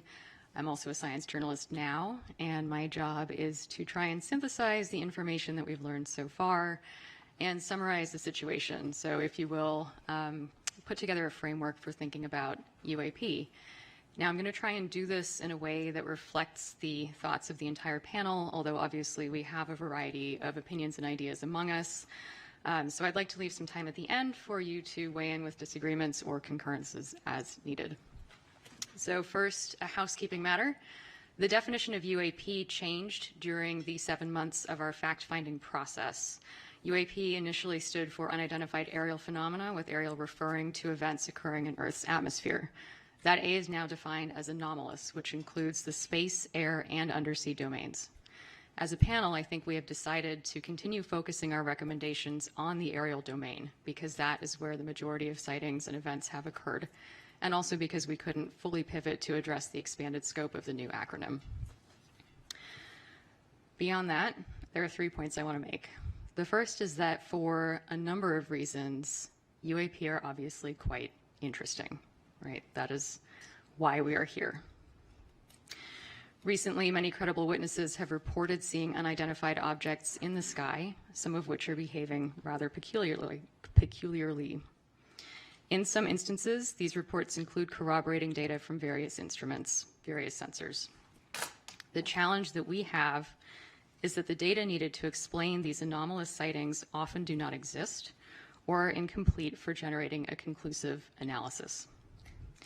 This includes eyewitness reports, which on their own can be interesting and compelling, but often lack the information needed to make definitive conclusions about an object's provenance. We as a panel are thinking about the types of data that might add value to those reports and which could be useful on their own. As a corollary, to date, in the refereed scientific literature, there is no conclusive evidence suggesting an extraterrestrial origin for UAP. Collecting more good data for the scientific community to review in a peer-reviewed context will be important for progress to be made here. The second point, UAP offer an excellent opportunity to demonstrate the power of the scientific method and of empirically addressing a question using a multidisciplinary approach.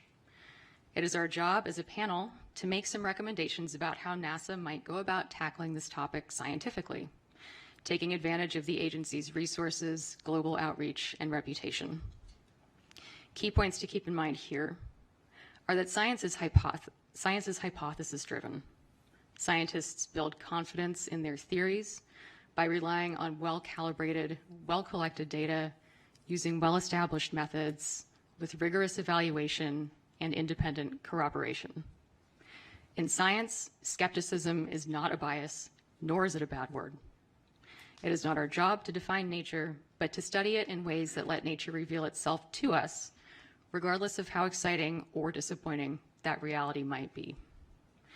And to that end, when we're thinking about making recommendations about how NASA can tackle this topic scientifically, I think it's important to remember that it's not NASA's job to replicate the efforts of the Department of Defense, but rather to consider approaches that are complementary to what the All-Domain Anomaly Resolution Office is doing. And so one of the questions that we as a panel, I think, need to center is, what can we recommend that NASA can do that the DoD cannot? Third point, to that end, What are we even looking for? How are we defining this problem? And how do the available data define what seems to be, to borrow a cliche, a very slender needle in a very big haystack? We heard a little bit about that today from Dr. Kirkpatrick, who reported that there have been 800 events collected over about 27 years. And between 2 and 5% of those events display signatures that could be anomalous, defined as anything that is not readily understandable by the operator or the sensor, something that is doing something weird. Mr. Free and some of the experts on our panel have defined the background on which those events exist, the amount of stuff in the sky at any given time, like so.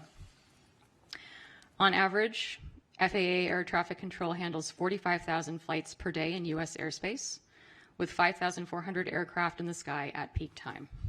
Worldwide, on average, there are about 1,600 weather balloon launches per day.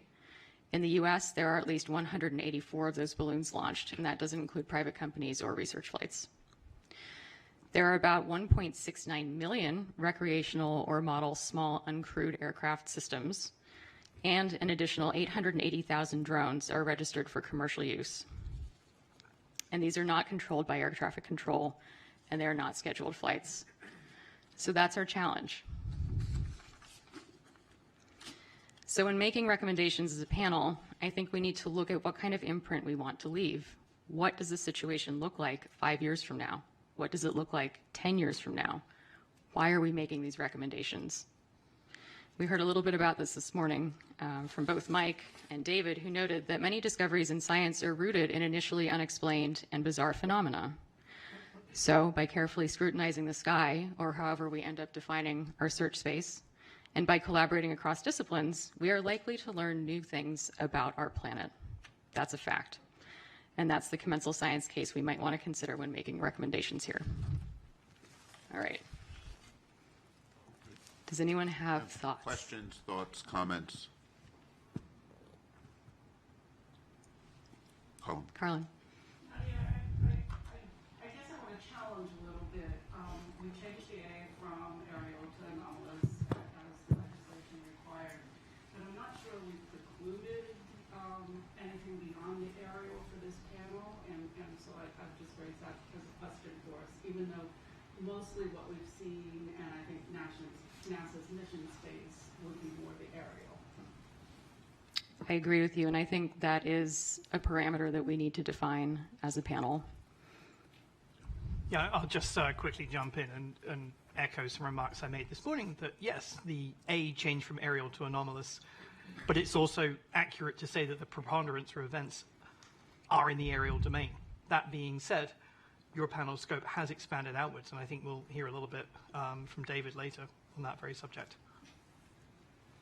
I mean, I think anomalous, people often think about it as going down, and including ocean. But I think what's very relevant for NASA is going out, right? And, you know, looking at things in our solar system. And I think in some sense, I think there's certain responsibilities in, you know, when we look at airspace, there's FAA responsibilities, there's DOD responsibilities. As you get further and further away from the Earth, eventually it's all NASA. Once you get out, you know, towards the, you know, certainly much of the solar system and out to our galaxy, that's all NASA. And when we start, you know, thinking about things like, you know, and this will be, you know, David will get to this, observations beyond the Earth's atmosphere. I think this change in language lets us also think about outward, you know, further out in the solar system as well. Good, yeah. Other thoughts? Great. Did I summarize everything totally accurately? Awesome. Excellent. Okay. Paula.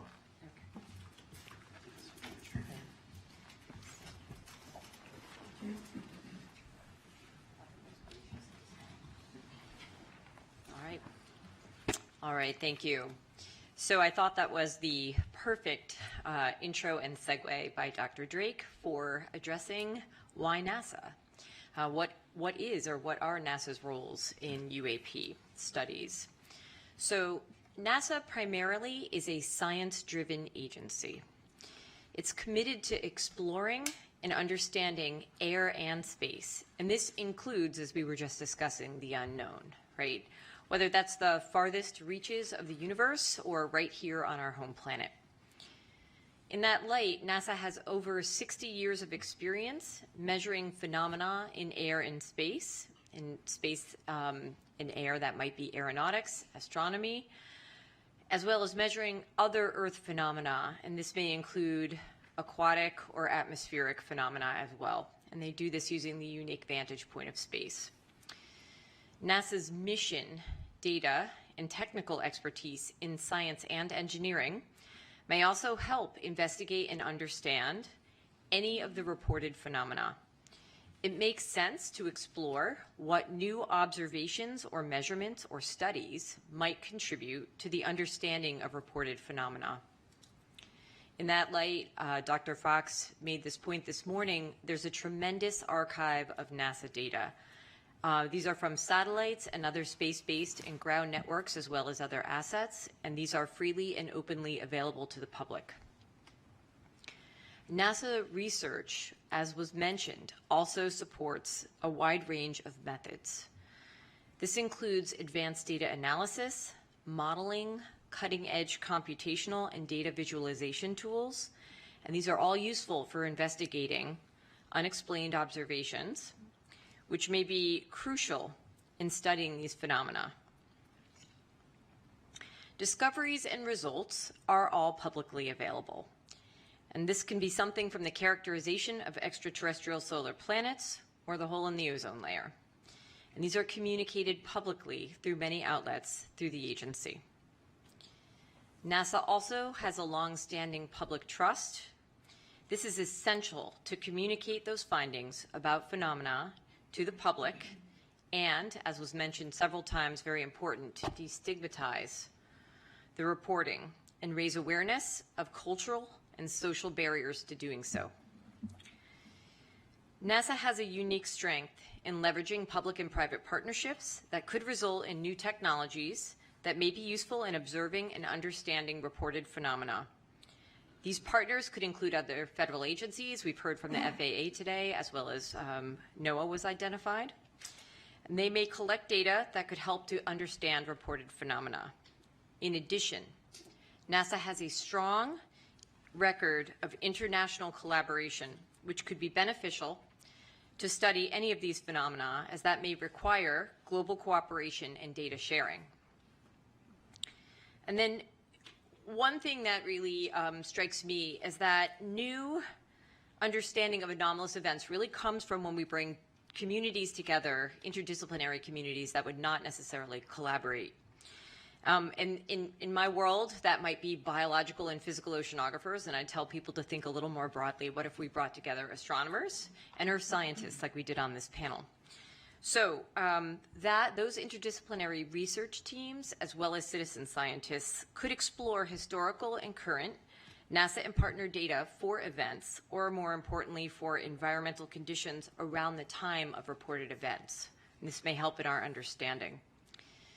And then finally, given NASA's experience with long-term missions, long-term projects, and scientific focus, the agency is really well equipped to handle the extensive and ongoing study of phenomena investigation that this likely requires. So hopefully that gave you some thoughts as to why NASA. I don't know if any of my fellow panelists agree or disagree. Discuss. Yes. Paula, thank you. So NASA has a great visibility in the community, and UAPs are obviously of great interest to a very diverse range of people. So can you speak a bit about the opportunity that this provides for NASA to expand, the knowledge of the understanding of the scientific method? Yes. So it's a great question.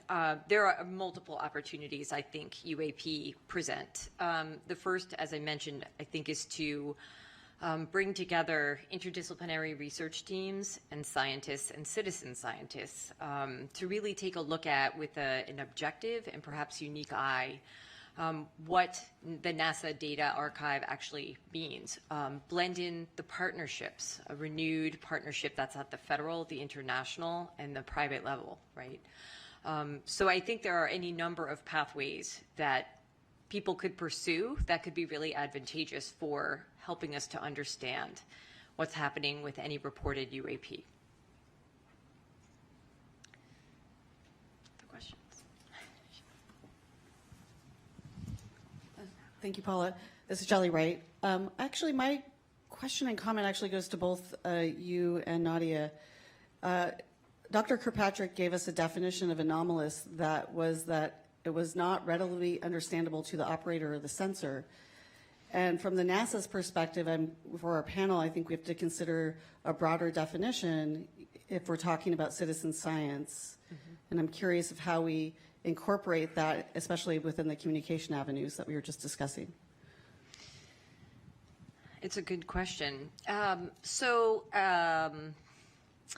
Not all data in an archive are user-friendly, right out of the gate. But I think NASA does an excellent job making things like quick look or browse products available. You can go on the NASA website. You can look at different aspects of different things that the agency has in its mission to study. And I think, if nothing else, people have become a lot more in touch with their surroundings and their environment and the changes happening there.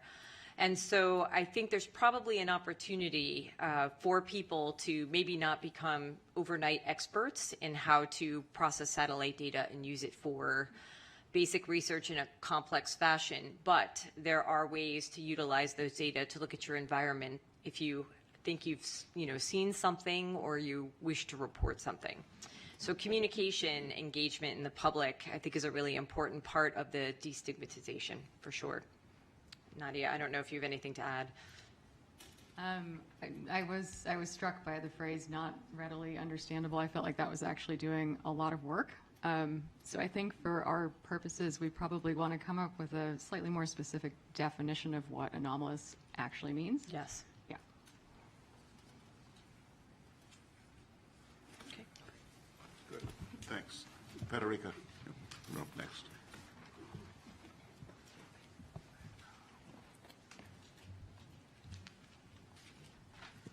Hello, everybody. My name is Federica Bianco. I am an astrophysicist and a data scientist, and I bring this perspective to the panel. So for the next few minutes, I want to emphasize some of the things that my colleagues have already mentioned about the data, particularly the status of the data that exists, and what the data that we should collect to really understand WAP may be. We've already heard in a few cases by a few people that NASA's role is to explore the universe through the scientific method. The application of the scientific method to discovery requires that the data meet some standards that allow the data-driven approach. And there are many standards that have been established in the scientific community over the years. I can mention one, for example. It's called the FAIR standard, where FAIR stands for findability, accessibility, interoperability, and reusability. The current status of the data about UAPs does not meet these standards. The data collection is inconsistent, it's inhomogeneous, it's uncalibrated, the data are poorly documented and largely incomplete. They're also not systematically retrievable, which poses a problem in automation of the analysis. So WAP could benefit from data science and machine learning methods, from artificial intelligence that is developing at a rapid pace, but machine learning and AI cannot be applied until the data meet these standards. Even to study a single event currently requires a significant lift in retrieving the data and the metadata that may or may not be available. And this lift is at the moment entirely person-powered, which means that it cannot be automated to apply machine learning methods. Organized repositories need to exist to enable the automation of retrieval of the data and the metadata, and this is a necessary premise to enable the systematic scientific approach to the study of UAPs. Anomaly detection is a well-developed, although notoriously hard discipline, and which has seen tremendous advances recently with data science and machine learning.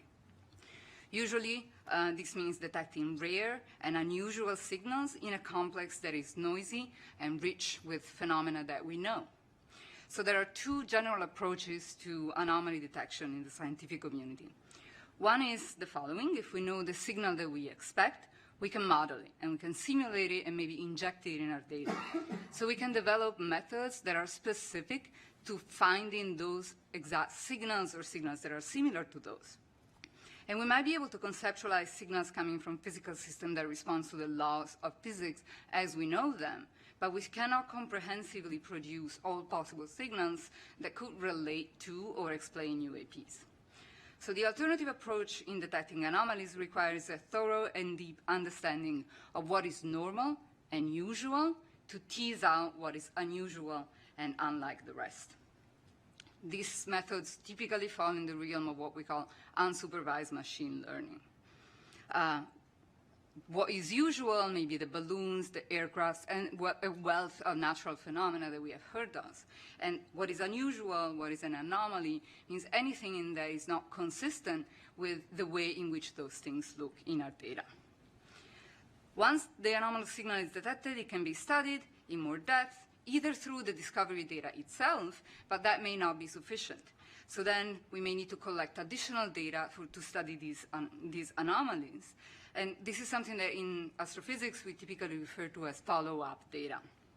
This can be very hard, especially if the phenomena that are anomalous are also ephemeral in time. So you have to promptly respond to the detection and set up follow-up observations. It's an extremely hard game, but it's something that is seeing a large development in astrophysics in recent years with the study of anomalous detections in the universe.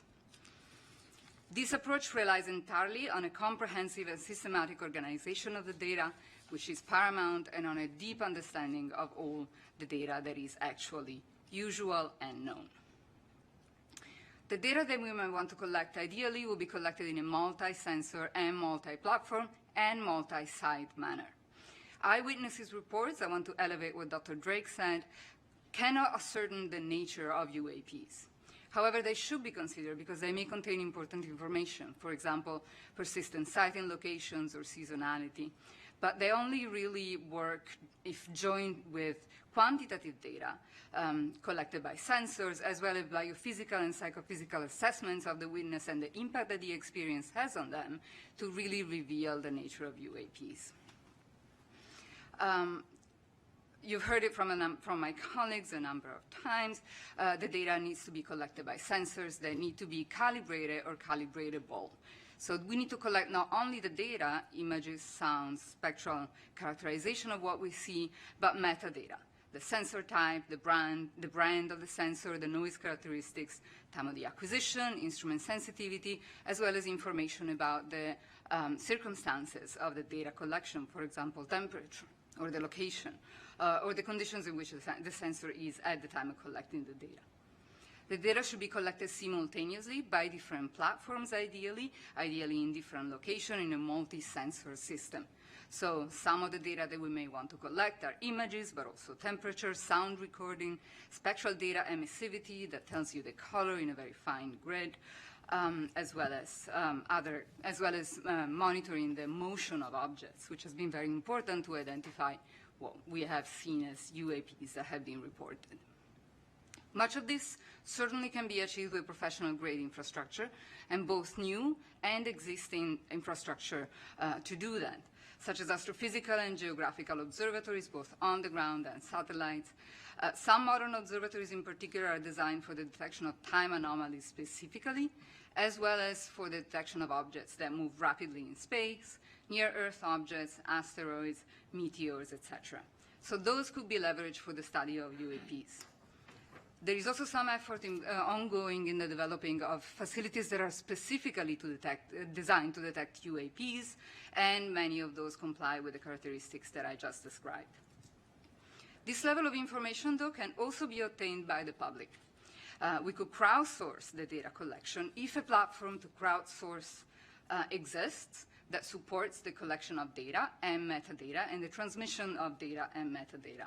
And we think that NASA might be able to play an important role in the development of this platform.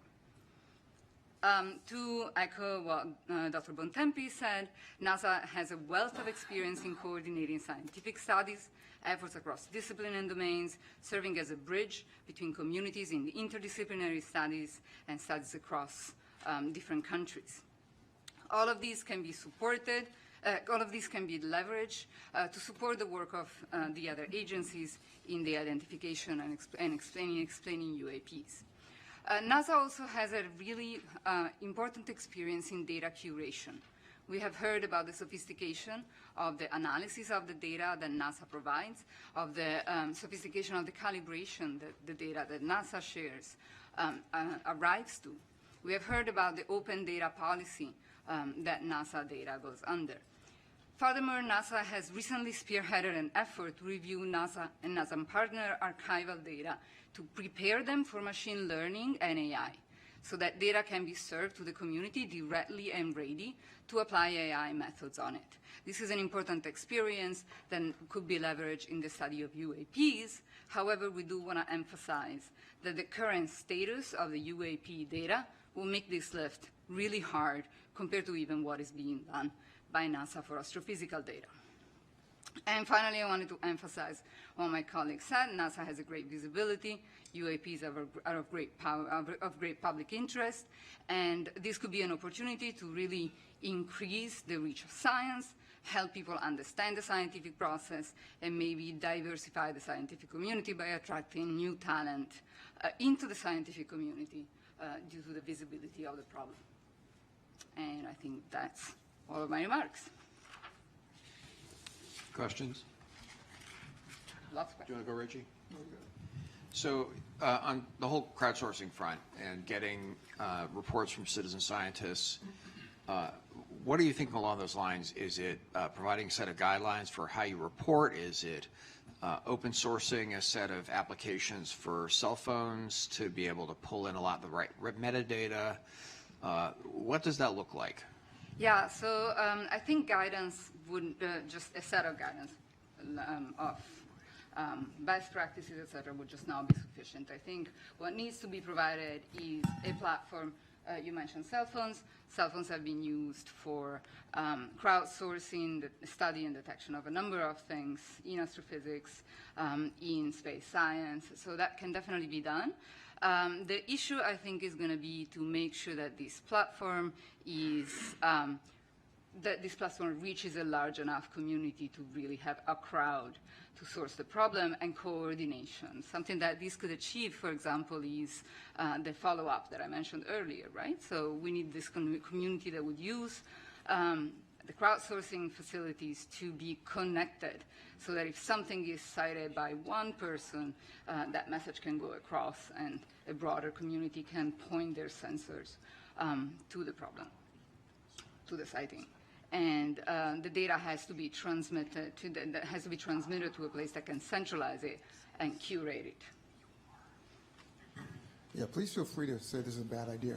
But if you thought about synthetic data, as you were talking, I was thinking, you know, given the fact we don't have enough quality data to train a neural net, if we were to generate synthetic data based on the information we do have and then filling out the other characteristics as we might guess, does that then help us train something to iterate in AI to be able to find other correlations within data as we get it?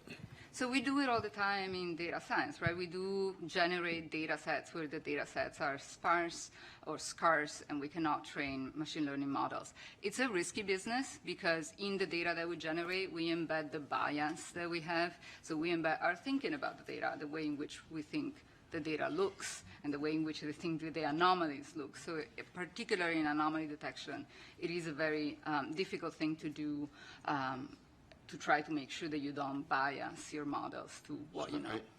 I want to come back to this topic of anomaly discussion in our general discussion. We're sort of starting to run a little late, so I want to cut off questions now, but we do have a little time later at the end. So don't forget your questions. Bring them up again in discussion, and we'll talk more later. Great. So David's our next speaker.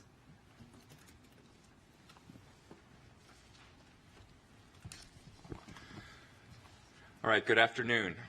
My name is David Grinspoon. I'm a planetary scientist and astrobiologist, and I'm going to talk for just a couple of minutes about how observations beyond Earth are relevant to our study of UAPs. Many of NASA's missions are, at least in part, focused on answering the question of whether life exists beyond Earth. Astrobiology is the study of the origin, evolution, distribution, and future of life in the universe.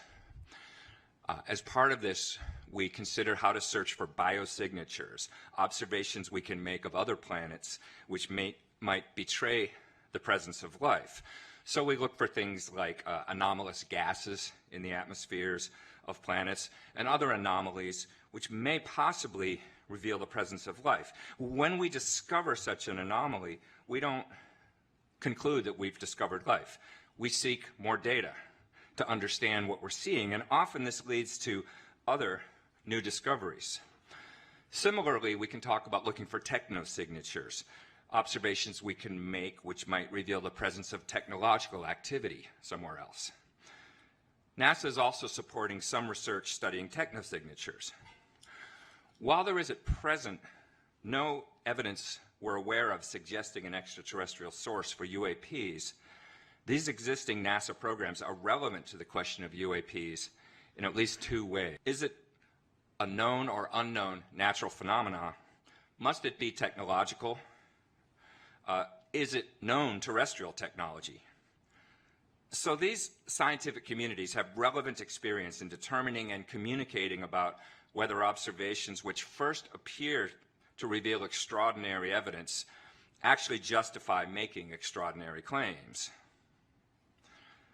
Second, if we do acknowledge an extraterrestrial source, however unlikely, as one possibility for UAPs, then these objects must have traveled through the solar system to get here. Within the scientific community, there's a widespread, but by no means universal belief that there are extraterrestrial civilizations. And we have a well-developed rationale.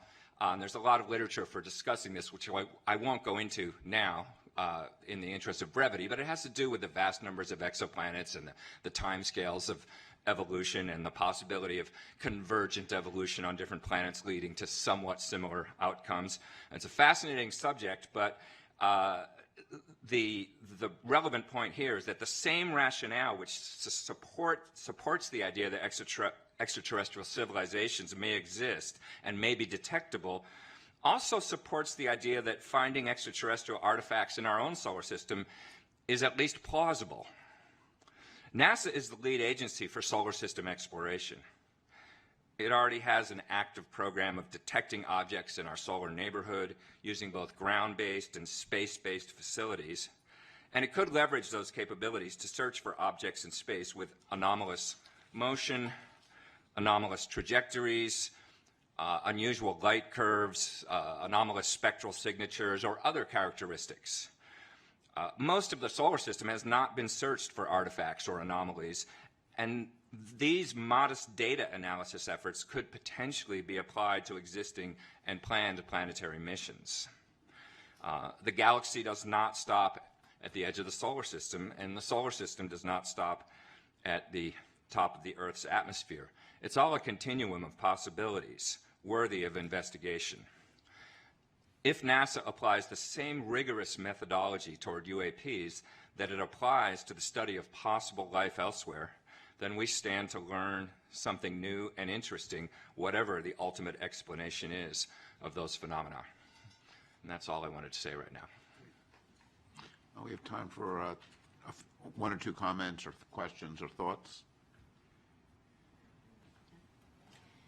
Yeah, thank you for that. You know, it struck me while you were speaking about biosignatures that we do a lot of that type of analysis, right, in our home planet in different capacities. And so it's more of a comment, but I wondered your thoughts on, you know, bringing together those communities that might not work together and whether that would aid in, you know, not only establishing what's normal, but enabling the detection or maybe the understanding explanation of a UAP if reported. Absolutely. I mean, the focus of my talk was observations elsewhere, but in fact, most of what the field of astrobiology has to study is here on Earth, because after all, it's our one example of an inhabited planet, and it's a little bit easier to get to make observations. So yes, any insights you have in that area, or any suggestions for collaboration between those communities would be very valuable.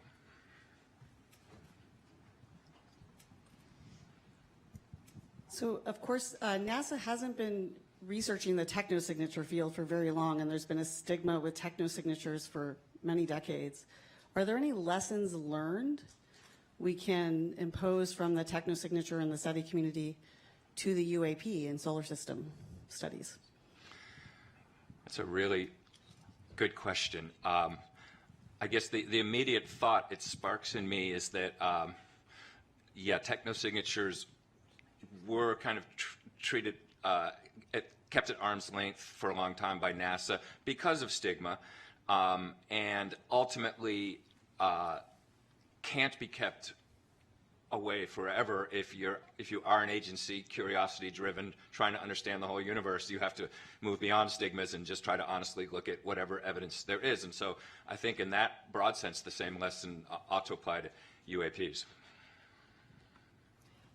As someone who has been working in astrobiology and data sciences for some time now, it strikes me when both Dr. Bianco and you talked that the differences that seem to me between biosignatures and technosignatures fields and the UAP field, again, relies on the data. So biosignatures and technosignatures, they have very well standardized data sets. They have been collecting data sets for some time.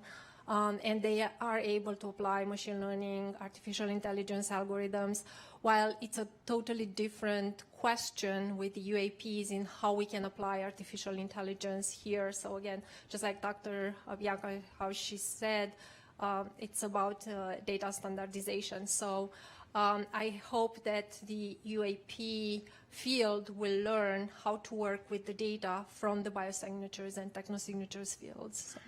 Yeah, that's a good point. The one point I'd push back on a little bit is whether technosignatures has a lot of data in that sense. The one part of technosignatures, which is looking for signals from radio and optical and that sort of thing that's been associated with SETI for a long time. You're right, there's a lot of data there that we've been collecting. But the term technosignatures is sort of newly being adopted, and it in a way, it reminds me of the distinction we heard from the FAA about a cooperative and non-cooperative. That with technosignatures, we're looking. There's more of an emphasis on finding technology that is not necessarily intended to signal us, but just sort of doing what technology does and finding ways to, so it's not looking for signals as much. And in that domain, we have not necessarily been collecting information for that long. But your point is well taken, that there are lessons learned from certainly the astrobiology and the sort of classical SETI field where we've had a lot of data, and we could look at how that is analyzed and try to collect the data for UAPs that will be amenable to that same sort of analysis. Great, thank you. Carlin's next.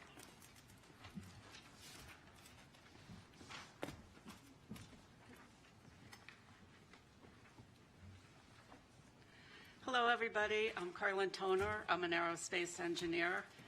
It really struck me when Dr. Drake opened up this afternoon and talked about this really small needle in a really big haystack that we're looking for. And I'm going to talk to you about reporting, a theme that we've heard a lot. How can we make that haystack smaller and that needle bigger? So reporting of UAP events has received a lot of attention recently. But I think that there are still barriers for people to report. How or where should they report? Will someone take action on their report?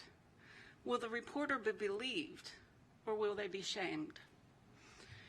We've heard over the course of our fact-finding that many scientists and aviators consider the study of UAPs to be fringe at best. So this suggests there's a significant negative stigma associated with reporting or even researching such phenomena. That said, by encouraging military aviators to disclose anomalies that they've seen or detected, the Department of Defense is receiving many more reports. I think in the time that we've been looking at this topic, growing from an ODI report that was something like 500 to, I think this morning we heard something like 800 now, so that's accelerating. And DoD will soon also mandate, if not already, reporting by pilots, which will even grow that set. I would propose to this panel that NASA can help make it safer for researchers to explore data in the civil airspace domain simply by starting that work internally.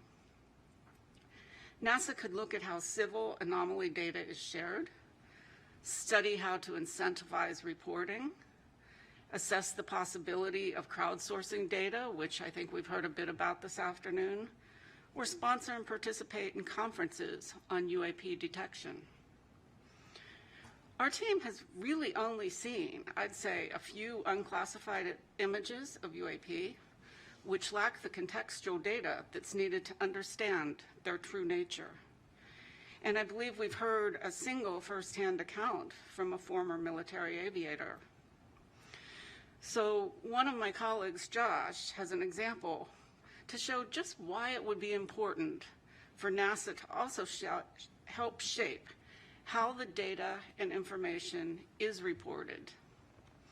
But before I turn the mic over to Josh, I want to make a recommendation to my fellow panelists that we consider advising NASA to more fully assess the cultural and social barriers to studying and reporting UAP, and for NASA to implement a plan to leverage its brand image to start removing these obstacles. But Josh, why don't you go up and then we'll take discussion. Your presentation. So you can call it my slide deck if you want. Thank you.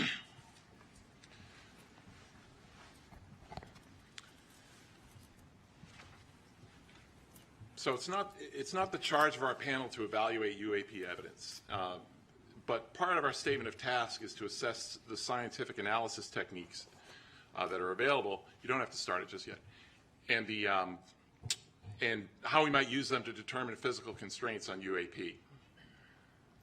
The UAP reports with the most detailed contextual information are the ones from the Navy aviators, and they're using a combination of ranging and infrared imaging information. And for these cases, we can directly calculate critical parameters of a UAP, such as altitude and velocity, under certain assumptions. And it's the main point I want to make here is that this multi-sensor approach is absolutely critical to charting a path forward for UAP investigations, and that pertains to NASA as well. So I'm going to provide one example here just to illustrate the crucial role of science and scientific analysis, and the role of scientific analysis to avoid misinterpretation in some sense. Next build. Just hit space.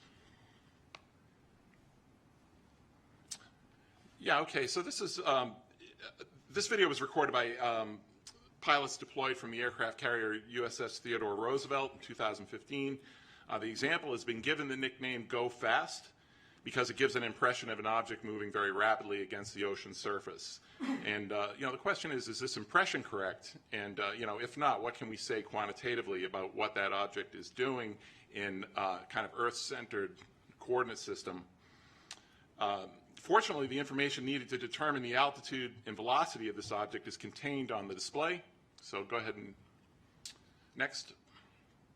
And this includes the elevation angle of the camera, the azimuth angle of the camera, the target range in nautical miles, aircraft altitude, the time reference in seconds, indicated airspeed in knots.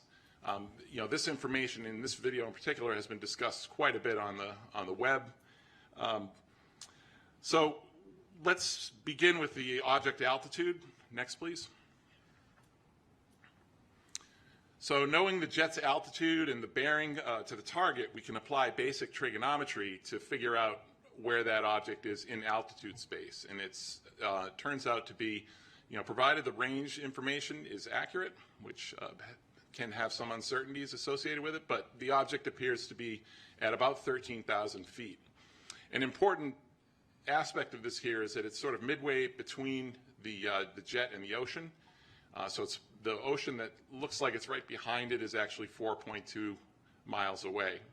And this is our first indication that some or most of the motion that we observe, the apparent motion of the object, is in fact due to the rapid motion of the sensing platform, which is about 430 miles per hour in this case. But we don't have to guess about this. So we have enough information on this display to actually reconstruct the encounter. Go to the next slide, please. And so this is what this is. This is using additional information on the screen, including the time axis. And so we know that this aircraft is banking about 15 degrees left, and you can compute through a simple calculator the radius, approximate radius of curvature of the flight. And the bottom line is, I won't go into detail here, but if you can get the bearing and range to the target at 2 locations with known separation in time, you can figure out how far it moved. And in this case, this object moved about 390 meters in 22 seconds, and that corresponds to a velocity of just 40 miles per hour. And so that's a velocity that's consistent with wind speeds at 13,000 feet.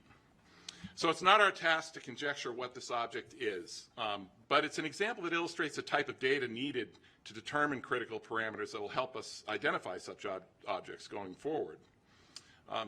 In addition to the importance of quantitative analysis, this example also serves to illustrate the kind of cognitive bias we have to contend with for UAPs recorded from unfamiliar perspectives.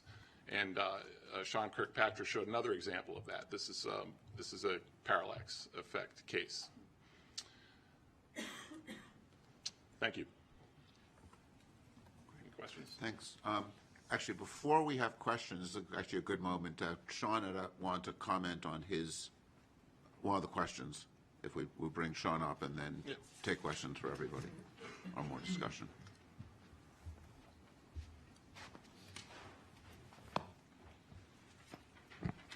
Thanks. That was actually very helpful for everyone, I'm sure. Just one piece of clarification on the video that we showed. The second one that was the newly released one had the 3 aircraft in it. The question was asked about if it was a stabilized background against which the jitter was showing. I am not 100% certain of that answer. It might just be a bunch of dust on that sensor, but let me go back and get you a more fulsome answer. It is either stabilized background or it's just garbage. But in either event, the 3 aircraft are jittering because of the platform. But that's another example of exactly what you're saying, right? It's the perception of the operator who thinks it's doing something else when it's actually just your own camera. Right. Yeah, if I could just, Sean, in your event, it seemed to me that what you mean by jitter in this case is the plane is actually making motions that are causing a parallax. So it's actually more than that. So the plane will move, and that'll cause the parallax that you just showed. But the sensor itself, a lot of these cameras are in gimbals. For those of you not certain what a gimbal is, it's the thing that your cameras sit on, your telescopes sit on, it moves it around in different directions.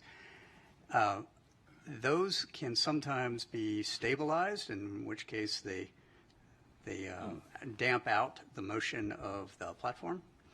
And in other cases, they're not, and they jump around. And so what you're actually seeing in that video is what we call jitter of the sensor against the platform. So the platform's moving and the sensor is moving. It's not a stabilized against the target.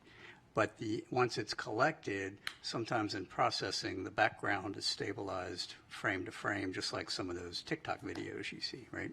Same idea. Yeah, I just wanted to jump in here. I think make a couple of comments to just follow up on what Josh said. In my experience of flying, over 15,000 hours, 30-something years in airplanes and both in space, and the environment that we fly in, space or an atmospheric flight, very, very conducive to optical illusions. So I get it why these pilots would look at that go fast video and think it was going really, really fast. I remember one time I was flying in the warning areas off of Virginia Beach, military operating area there, And my Rio thought, the guy that sits in the back of the Tomcat, was convinced we flew by a UFO. So I didn't see it. We turned around. We went to go look at it. It turns out it was Bart Simpson, a balloon. You know, oftentimes in space, I would see things and I was like, oh, that's really not behaving like it should. It's not, it doesn't have the trajectory of a satellite or a planet on the back of the star field. And every single time when I would look at it long enough, I would realize that it was atmospheric lensing. It was the fact that what I was looking at was actually flying behind the atmosphere, and because of variations in the atmosphere, it made the trajectory look like it wasn't going in a straight line. It was going like this, and it would go like that, and it would turn in the other direction. Was always the case.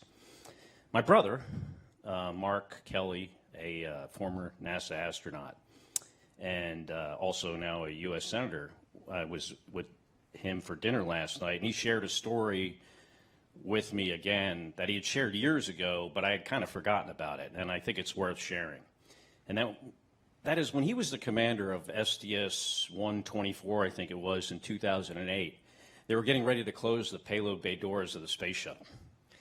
And before they do that, you got to make sure nothing interferes with the doors, because if the doors don't close properly, the space shuttle can't re-enter the atmosphere. It would come apart. It's part of the structural integrity of the vehicle. So they see something in the payload bay, and they thought it was a tool, maybe a bolt. They couldn't quite figure it out.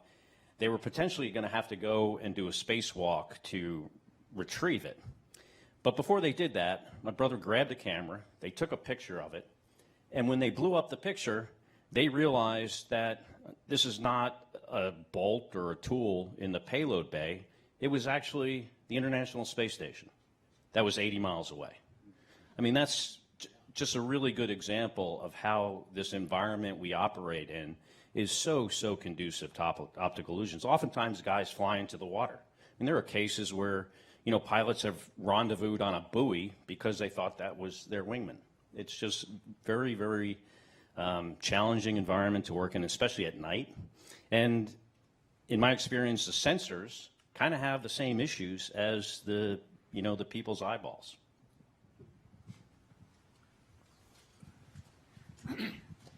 So per what Scott just said, I think we need to take it as an action to investigate unidentified animated phenomena to go after Bart Simpson.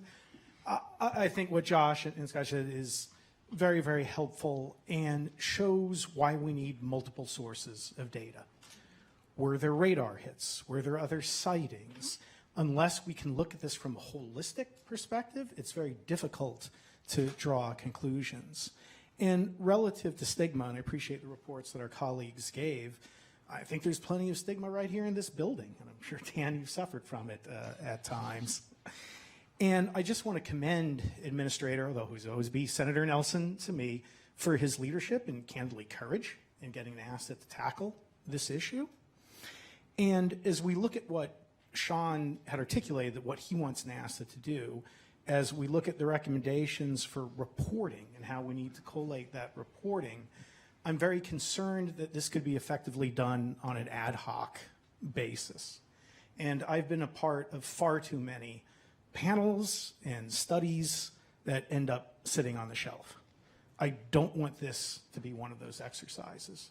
And we can discuss this further, but I would call for and recommend a permanent office within NASA to support this activity, albeit likely a modest one, but to collate this information, collate that data, to archive the information, and act as the open, forward-facing counterpart to Sean and AARO.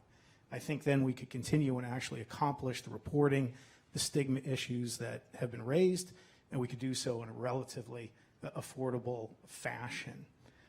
Because again, I don't want all of our work to end up being in vain. Good.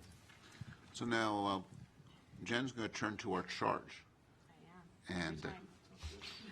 And you know, as a panel, when we were convened with a set of questions that we were charged to address, we've been addressing them through the topics we've talked about and through things as we've been thinking this through, but we're going to organize the next part of the discussion with Jen presenting these things, and this is also a chance to get into some of the discussion phase, because we can look at each of these questions as the topics that we want to make sure we address as part of the report.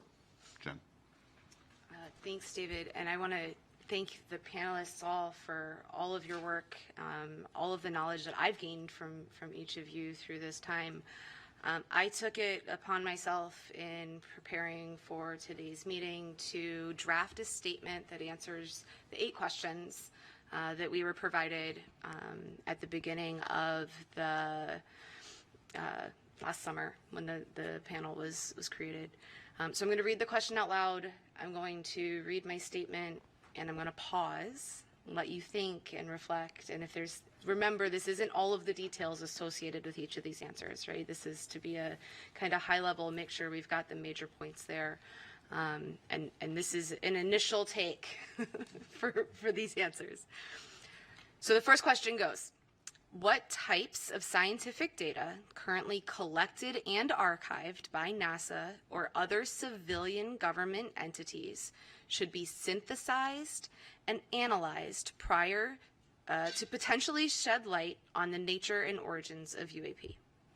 So the panel reviewed data sources, analytic tools, data architectures from NASA, NOAA, FAA, Commerce, and others.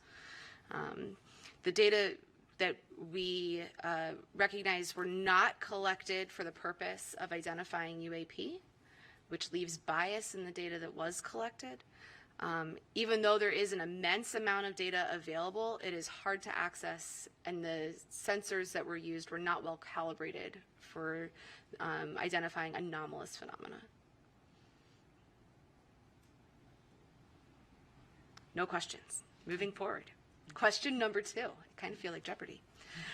What types of scientific data currently collected and held by nonprofits and companies should be synthesized and analyzed to potentially shed light on the nature and origins of UAP?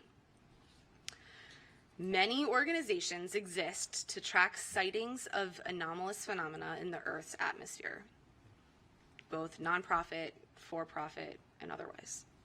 The study panel concluded that much of the inputs collected by these organizations are not considered scientific data in nature, and that they do not contain unbiased information, they're not repeatable, and they typically come with eyewitness accounts, which we've heard even today, that there's hesitations with using only eyewitness accounts to recognize or identify UAP. To the point about commercial or companies, there are a lot of space companies that some lobbied hard to get in to present to us.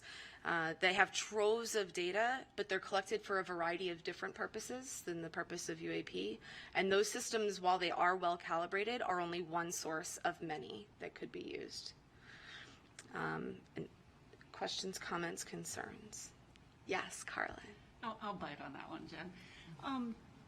You know, I think your answer is correct as to what we've seen, but where I would go is if we made a recommendation to NASA that, you know, we're really asking them to build a roadmap, and we haven't done a robust cataloging. We've looked at sources, mentioned sources that we think might be relevant, but perhaps a more robust effort cataloging would be a good modest start. That's good. I will, only in slight defense of trying to answer the exact question as posed to the panel, rather than trying to add recommendations at this point. But yes, point well taken. Thank you. Yeah, I mean, I think one of the data sets that we just learned about, heard more about today, and thinking about sort of calibrating things, is the FAA data on anomalous, tracking events, right? And I think this is something where, if we had, some imaging software, people, citizen scientists with cell phone cameras identify some event that looks interesting, one of the places you'd like to be able to turn is the FAA data. And having, if there is, to go back to, having a NASA responsibility for data, NASA makes, has a lot of experience in serving as a clearinghouse for data from across the government for civilian data, right? This is something we do in lots of different areas. And I think there are some opportunities with data sets there, and I think the radar data is one that comes to mind as one we don't want to forget about as an available data set. Yeah, absolutely. Question 3, I think, goes more towards the recommendations of what other types of scientific data should be collected by NASA to enhance the potential for developing an understanding of the nature and origins of UAP. So we've heard now from 2 of the panelists on some of the information that should be collected, or the way that some of that data should be organized in a manner to make it available for people to analyze that information. And the only other thoughts that I had here was really recognizing the difference in the sensor thresholds, right? So we can't always tune a sensor all the way to the resolution that we might need or we might want. And as we collect that data, to recognize for the scientists that are doing those analyses the bounds of each of the systems that they're using. Yeah. You know, what strikes me on that one, when you were reading the answer, the proposed answer, was what may be new, maybe something that's new to NASA in the sense of like a time series, so we can know what's normal, so we can perhaps identify what's not normal or anomalous, right? So I'm not sure to what extent it's like the most unsexy thing to sell on the face of the planet, right, is making consistent long-term observations. But I think that the agency may be set up to do just that for multiple reasons, right? Yeah. Persistent data collection. The agency does that in a lot of cases for astrophysical purposes. So the infrastructure, of course, you know, pointing up and pointing at a different distance, but the infrastructure for collecting this kind of data, organizing it, keeping it, and that does exist. Yeah. And there are, in their defense, a lot of satellite companies that are doing that persistent collection as well. Okay. Question 4, which scientific analysis techniques currently in production could be employed to assess the nature and origins of UAP? Which types of analysis techniques should be developed? So this is a 2-part with what exists today and what should be. So we're looking also at recommendations. Based on the information provided by the presenters to the panel, there are very few credible analysis techniques available that currently exist to assess the nature and origins of UAP. The onset of artificial intelligence and automated analysis techniques give promise to being able to do that in the future. I wanted to add something to that, perhaps, which is that really to design the analysis, you need to know what the data looks like, right? Yes. So, you know, we can't really say what kind of analysis should be created on the hypothetical data that we're recommending should be collected in some, you know, Right. somewhat specified fashion. If it's all hypothetical and we want Right. to collect all of this data and we know what format it's going to be in, we can design analysis techniques around it. And at that point, it's likely that there are analysis techniques that already exist. There Absolutely. is a wealth of anomaly detection work. We just don't know which one will be most suitable because the data, as it should be, doesn't exist yet. Correct. She said exactly what I was going to say. Yeah, and that's what I was getting at with my point. Not that those analysis techniques don't exist in the scientific community, just that they're not being applied to this problem set right now, and it's hard to apply them when we don't have the known data of what would go into those. David? Yeah, I think something we want to stress here is the importance of uniform data Yes. in the way it's collected, because particularly when you're looking for outliers, if you have data coming from many different observing techniques, right, and just having a uniform set of cameras, a uniform set of detectors, so you understand and characterize them, right, because this is a needle in the haystack problem, and, you know, every camera, I mean, I'd mentioned in the opening session, ghosting in optics. Yes. You know, that's going to be different in every different detector, right? And you, before we get to the analysis techniques, we want to make sure we design the data collection so that the analysis techniques can effectively be used on it. Right. David, can I take a slight issue with that, which is,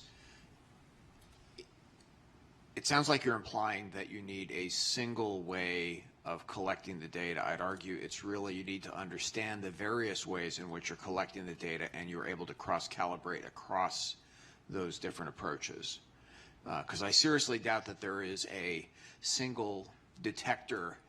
I think a handful of ways so that you're well characterized.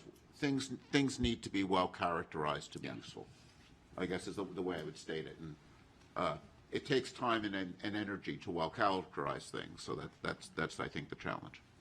So following up on both your points, I think it's where we can actually apply artificial intelligence. So we cannot apply artificial intelligence on the current data, but we can apply artificial intelligence in a way that we can design characteristics for the data that we need and how we can collect the data that we need. So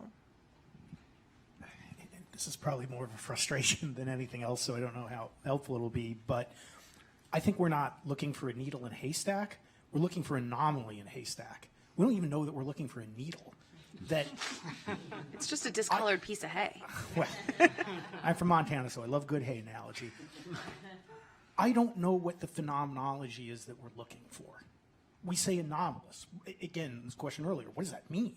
Anomalous acceleration? Like, I think as we try to look at the data, we're starting from an almost impossible position when if we don't know what we're looking for, is it a radiation signature? Is it something electromagnetic? Is it something like that? Is why this is so challenging and frustrating to me that we're talking about monitoring something that we don't even know what we're supposed to monitor.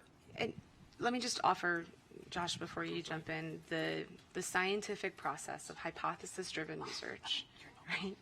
Of that, while we don't know all of the possible outcomes in the entire world, we can ask very specific questions and go about it in a very scientific process to understand. So you're right, we don't know exactly what we're looking for, but we know hotspots, as we've seen from both FAA and Aero. We do know some of those conditions that we might be looking for. So if you start with kind of what you know, or places to start to go and look, and you start with the data that we have available to us, we might start being able to untangle the chicken and egg problem. Jen, what is the phenomena that we're looking for? So we've heard them from Sean. I would pull up Sean's chart, but I can't quickly do that.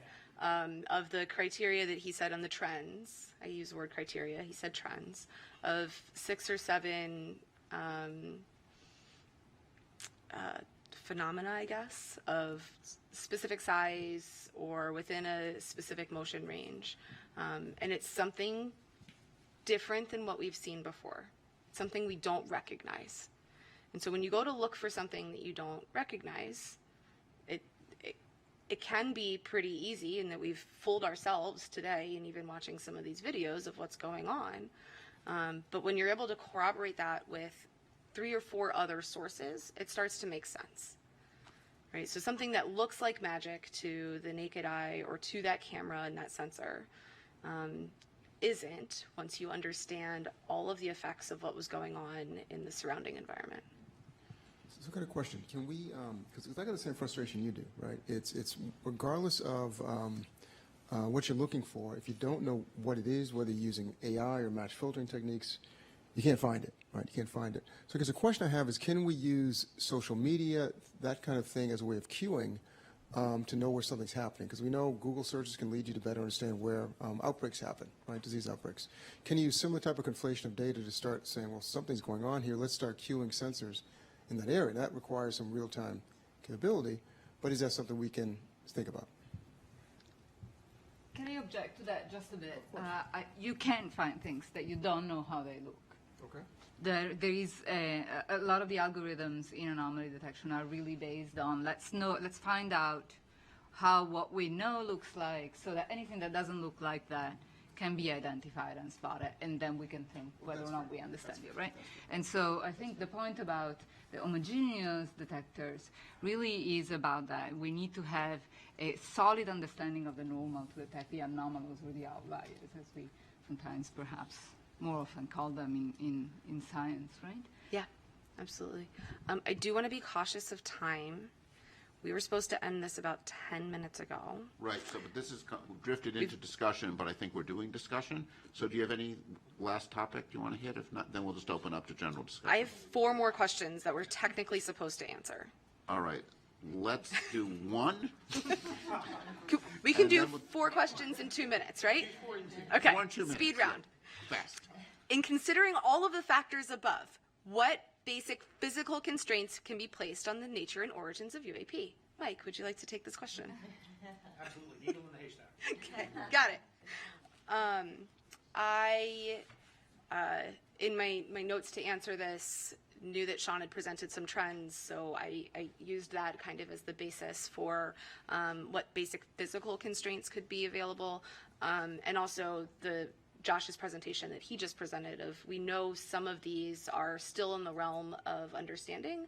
We just haven't applied basic physics to understand what's there, what we have. Question 6, what civilian airspace data related to UAPs have been collected by government agencies and are available for analysis to A, inform efforts to better understand the nature and origins of UAPs, and B, determine the risk of UAPs to the national airspace? So we saw some of this in, I'm going to use examples from today to kind of move quickly. Some of this in Mike Free's presentation, talking about the air risks, right, that FAA is always looking out for. We know by altitude and by sensor and curvature of the earth and line of sight, and as you get higher that you can see more, right? So we have a lot of civilian airspace data that can start to understand the nature and origins of the UAP, and determining the risk is based on how much you know, right? So you think about, I go straight to space and I think about satellites, and one tiny piece of space debris can destroy an entire satellite because they're moving really, really fast in the vacuum of space. It's not necessarily so true in airspace, right? But something that we don't know could have a severe impact on pilots and their flight plan and all of that, which then could really wreak havoc on all of the United States airspace. And so being able to understand and identify what those phenomena are will help de-risk the air flight safety in the national airspace. Question 7. What current reporting protocols and air traffic management data acquisition systems can be modified to acquire additional data on past and future UAPs? We've heard a lot of the reporting structures. It was talked about earlier today. Those probably can be adapted and improved, and it's up to us in discussion as the panel on what those recommendations might be. Question 8, and I'll get off stage. What potential enhancements to the future air traffic management development efforts can be recommended to acquire data concerning future reported UAPs to assist in the effort to better understand the nature and origins of the UAPs? The potential enhancements, automatic filtering of the knowns has come up as a talking point. These are specific really to acquiring data, the tuning of those sensor platforms, the multimodal spectrum collection, and being able to kind of timestamp or geostamp each of those to corroborate the sightings. So I will leave the panel with that, with time to continue discussion. Thank you. Thanks. So, sorry. Okay, great. Let me go up to lead the discussion from there.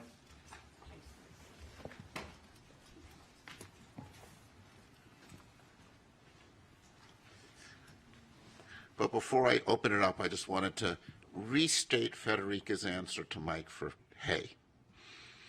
If you know the properties of hay very well, and you go through your haystack and say, I don't know what this is, but it doesn't look like hay. You don't need to have a match filter looking for a needle in a haystack if you know hay very well. said NASA couldn't speak to Middle America. Now, as a New York City resident, my impression is if you go through hay with you don't want to do it with your hands. But I defer to you on, yeah. You have no choice, but AIML would be good. Yeah, I think, yeah. So I want to, in the final minutes we have here before the public session, look to the future. I think a lot of us have looked at the data we have now with a sense of dissatisfaction and say, what data would you want and how would you want to collect it? And just think about, we don't need to design the detectors, but think about the characterization that we'd like, what wavelengths we'd like, and just to kind of throw that out as one way to think about what we might want to recommend. Paula. So one thing that strikes me in that question is that I'm not totally certain that we've dedicated our time and effort to looking for anomalies. I think by default there are some science communities that look for things like the genesis of a hurricane or a harmful algal bloom in the ocean or something in interstellar space. But I'm not sure we ever focused our interdisciplinary effort on that. And I think the question you ask is a really interesting one, part of our statement of task, right? But I'm not sure I can answer that quite yet. That's how I feel about that one. So, Shelley Wright. Yeah, going along with Dr. Bontempi's point there, we heard a lot from Arrow about specifics about the needle, 1 to 4 meters in size, 0 to Mach 2. You can then look at NASA's assets, right, and look at its spatial resolution, its spectral resolution, in particular the frame rate. I'm going to get to your question here, Dr. Spergel. You can look at the current NASA assets and try to say which ones could find that needle, the ones that Dr. Kirkpatrick put forward. That analysis has not been done. So one of my recommendations would be for NASA to convene a group and a task force to look at its current assets to calculate what current available data, and current facilities could answer insight into that. Now, to get to your future question, looking at this, I see Walter here, is frame rate. I see a really big issue with frame rate. So if you want to catch fast-moving objects, you need to take quick images. If you want to get to these very small sizes and resolution, depending on altitude, where you're taking your image from ground or space, NASA will likely have to increase its frame rate into its detectors. I think short answer to what NASA's current assets would be able to see would be really big haystacks that are moving very slowly, which I think is the point that you're making. But that doesn't mean that that data is not useful, because if it's able to characterize the background extremely well, that gives you a better idea of what unusual looks like. Basically, anything that you do that characterizes the background will contribute to an understanding. So we're going to have to cut this off now because we're now going to our public comment session. So turn that over.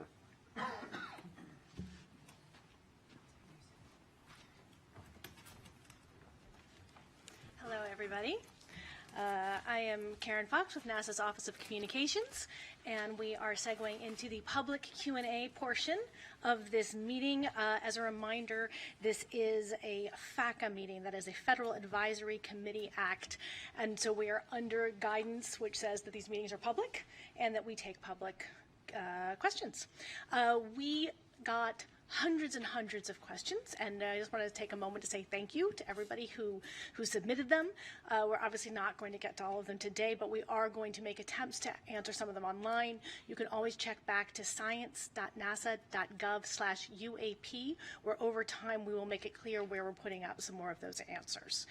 In the meantime, we did have to make some decisions. We stuck to questions that applied to this independent study and UAPs. There were a lot of questions about astrobiology and other subjects that we're not going to get to today. And also in an attempt to get to as many of the questions as possible, since so many of them were similar, we've sort of bucketed them. And that is how we're going to try to address as many as possible. So I'm going to toss the questions to you, and we'll look to getting some answers for our public questions. All right. So first set of questions are specifically about the data being used. So examples. What exactly are you incorporating into your report? What data are we using? What are some examples of data being used? Do we have multi-sensor data or of objects performing maneuvers that seem truly anomalous? Do we have photos, videos? What about having the NASA historian go through the NASA's historical records? Did you interview military or pilots for this study? So looking for some information about the kinds of data. I can toss to anyone. David looks like he's jumping in. Well, I think first and foremost, our goal here is really to create a roadmap, right? So really, we have been informed by some of the events that are reported, and we've had, but we've certainly not done a complete historical study in an archive. And I think one of the things we've wanted to do was learn what kinds of events have been reported, learn about some of the ones that have been resolved, some of the ones that are unresolved, so we can best think about how in the future we can collect data so that we can get more robust answers. So that, I hope that addressed that question. It does. Others have anything else they'd like to add? All right. Then I will keep going. Another big question category was about transparency and about sharing information. And so examples in this category are, what is NASA hiding and where are you hiding it? How much has been shared publicly? Has NASA ever cut the live NASA TV feed away from something? Has NASA released all UAP evidence it has ever received? What about NASA astronauts? Do they have an NDA or clearance that does not allow them to speak about UAP sightings? What are the science overlords hiding? Dan Evans. All right, I'll take a stab at that one. I really want to assure the public and to double down on some remarks I made this morning that this agency is absolutely cast iron committed to openness and transparency and honesty. And that commitment also extends to our live NASA TV feeds. They provide real-time footage from our various missions. Now, to my knowledge, NASA has never intentionally cut a live feed to hide anything, and that includes UAPs, of course. Sometimes there are interruptions to our feeds, but that is simply because space is a complex place. There's a vast array of natural phenomena, human-made objects, and so forth. But again, I wanted to reassure the public that we're absolutely committed to providing the public transparency and openness. Those are the hallmarks of NASA. That's why we're here today in public on TV, because we want the public to have the opportunity to see the process of this committee doing its work in public. It's only right. Just to follow up on what I said, I didn't mean to joke about it, but in my 20 years at NASA, no one, either officially or unofficially, in my recollection, have ever discussed or briefed us or had any kind of discussions about anything that would be considered a UAP or UFO or anything like that. And I'll ask you to stand for 1 second and state your name. I'll ask you to stand for 1 second and state your name just so everybody know who was speaking. It's hard to see in the back. Kelly. I'm just following up on the question about if NASA astronauts ever signed an NDA or anything of that, anything like that. In my experience of being in the astronaut office for 20 years, there was never any formal or informal discussions at all about UAPs or UFOs or anyone reporting anything that would suggest something from, beyond our planet. Thank you very much. Yes, please. Just want to make a quick comment about the culture of science in relation to this question. Scientists by nature are at least intellectually sort of rebellious. It's in our nature to question authority. You know, that's how you're a good scientist. You don't just take someone's word for it. You try to discover the truth. And for that reason, you know, this question about what are the science overlords hiding, that's sort of written in a facetious way. But I just want to emphasize that there's no way that all scientists could be in on trying to hide something, because it's just not in our nature. If somebody told me to try to hide something as a scientist, that would just increase my desire to belay that order and to release it. And I think that's true of our community in general. All right, thank you so much. I am going to go on to our third set of questions, which is, has NASA been tracking Earth's atmosphere, or are we also studying bodies of water for UAP? And I think that's a Dan question for NASA, or? Oh, yeah. Oh. Here's the oceanographer. So, you know, my understanding is this is a completely independent study to assess, you know, what assets, what data, what science, what observations, platforms NASA has to potentially help evaluate and understand UAP, right? We have, well, NASA has an Earth Science division and many scientists at many centers and many academics and other partners out there that study the Earth as a system. We do this from the unique vantage point of space, and the atmosphere is part of that. I think Dr. Kirkpatrick stated this morning that to his knowledge, and I think to ours, there isn't anything that's been reported below the ocean surface, you know, and so I think part of what we've been talking about all day is, you know, what assets are out there to actually begin to identify data that could be useful in explaining any of these reports if and should they come in. So I think that's probably it, unless there's something else to add. All right then, thank you. Moving on to our fourth general bucket of questions. What are you doing to solve the stigmatization surrounding the study of UAP? I can take that one. And state your name if you wouldn't mind first. Carlin Toner, FAA. I think the fact that NASA has called us together here as a panel to look into this, that NASA is hosting a public meeting, that we've heard, right, it clearly stated we're here to be transparent.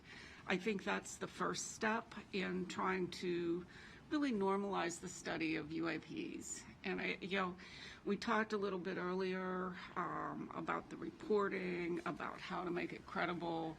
And we talked also about UAP in one of the earlier talks this morning of the definition of BA, whether it was aerial or anomalous, as the legislation now is, and really the distinction beyond UFOs, right? When we're looking at UAPs here, we're beyond just airplanes. We're looking at all types of anomalous phenomena, and so that's just a more inclusive term there. Yeah, still Mike Gold. Just wanted to emphasize what Carlin said, which is so accurate. I really consider it quite amazing that we're here having this discussion. NASA leadership deserves great kudos for this. And beyond, I think a recommendation that I'd like to make is that NASA participate in symposia, in panels, sponsor research. When you have the NASA logo on that sponsored research, on the discussion, it really helps normalize and push back against the stigma. I think NASA can leverage its excellent reputation, both domestically and abroad, to help push back on that stigma. And I think it's important to do so not just for science and discovery, but for national security. That we've all seen what's occurred with balloons from rival nations. We don't want this stigma to be a vulnerability that rival nations can take advantage of. Yes, Dan? Yeah, thanks, Karen. Just a few additional points from the agency perspective. We are, of course, taking a set of actions to effectively normalize the study of UAPs, and that involves collaborating across the government. encouraging an open dialogue, and promoting rigorous scientific inquiry. Let me turn to each of those in turn. So in terms of promoting a rigorous scientific inquiry, the primary way we're doing this is by being truly rigorous and employing an evidence-based methodology in everything that we do. That is characteristic of scientific research. It's no accident that the people up on this stage are true experts in their respective fields, okay? So that is in turn going to help us to legitimize UAP studies. Encouraging open dialogue. So by holding public meetings such as this one and having open conversations about findings, then we're helping to normalize discussions again. And that really goes arm in arm with our commitment to openness and transparency with the public. And then finally, in terms of collaborating across the government, we're working very closely with other government agencies, not least Sean's office, Aero, to broaden the scope and the depth of our study. And I honestly believe that this collective interagency approach will lend credibility to the study of UAPs, and it's going to demonstrate the seriousness with which we're approaching this issue. Thanks. Well, that segues very nicely into what our next set of questions are, which is who we are working with. So the question is, who else is NASA currently working with, or do we want to work with to study UAP? And is NASA working with international partners?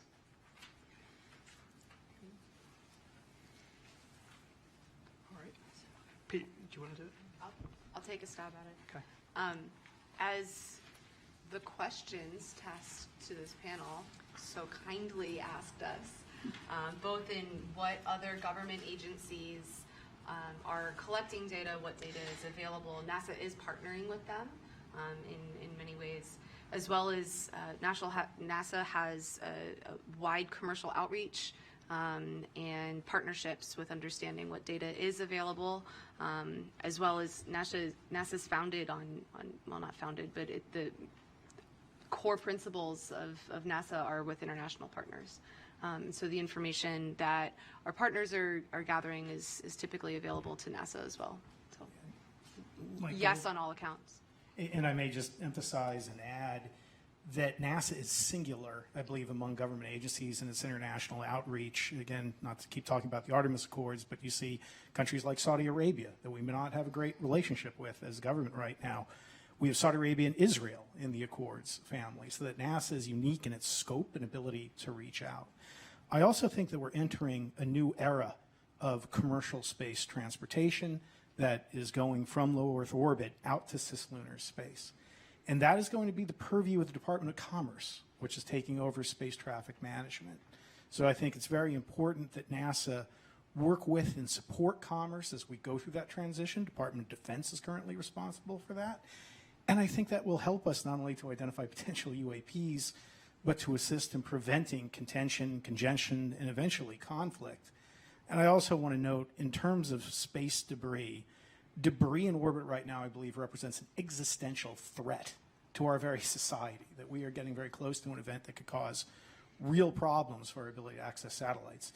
And that's why I think there's great ancillary benefits to the conversation we're having today, that as we increase our capability to monitor orbit for UAPs, that data could also be very relevant as we look at near-Earth objects and other threats. And again, to just end on near-Earth objects, Apophis, for example, an asteroid, is going to come so close to Earth, it will be below geosynchronous satellites. So any effort to begin to catalog and do better in terms of understanding that environment is going to be terrific, and I hope NASA works with commerce and international agencies on Apophis and other missions.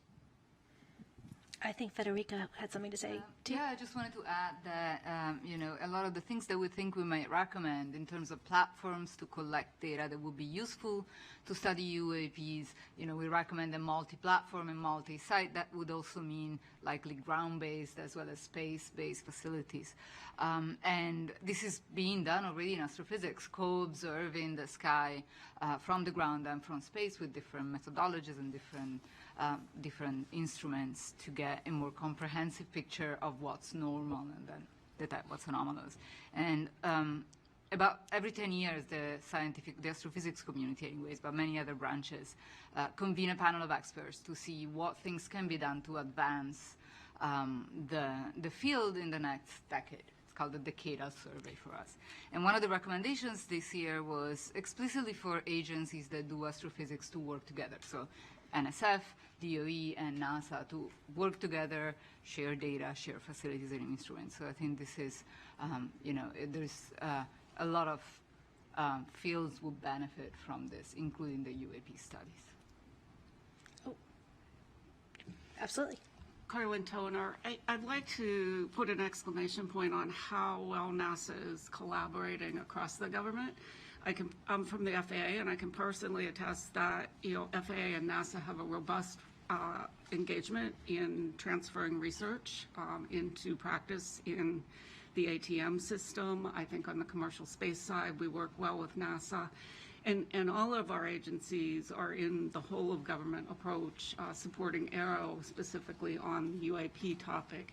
And it really comes down to good government and how we deliver, because we can each work our own mission space, but to cover the whole space, we need to collaborate together. And Dan? To put an exclamation point on Carlin's exclamation point. So I think it's important to say that we really do have a good relationship with the Automain Anomaly Resolution Office, Aero, Sean's office, and its previous or predecessor organization, the UAP Task Force. And we have really benefited from very fruitful collaborations among those various entities. And quite frankly, as a taxpayer, one should expect nothing less than the government to be working effectively across different units together. It's only right. That being said, it's also important to acknowledge what NASA's perspective is in this study, and to acknowledge that the Department of Defense, the intelligence community have massively different equities about the study of UAP, and they have different interests. Ours is a purely scientific one, so we collaborate, we consult. It's a very good relationship, and I agree wholeheartedly with Carlin that a whole of government approach is absolutely the right one to take. Great, thank you. I will move on to our sixth bucket of questions, which we had many on this topic.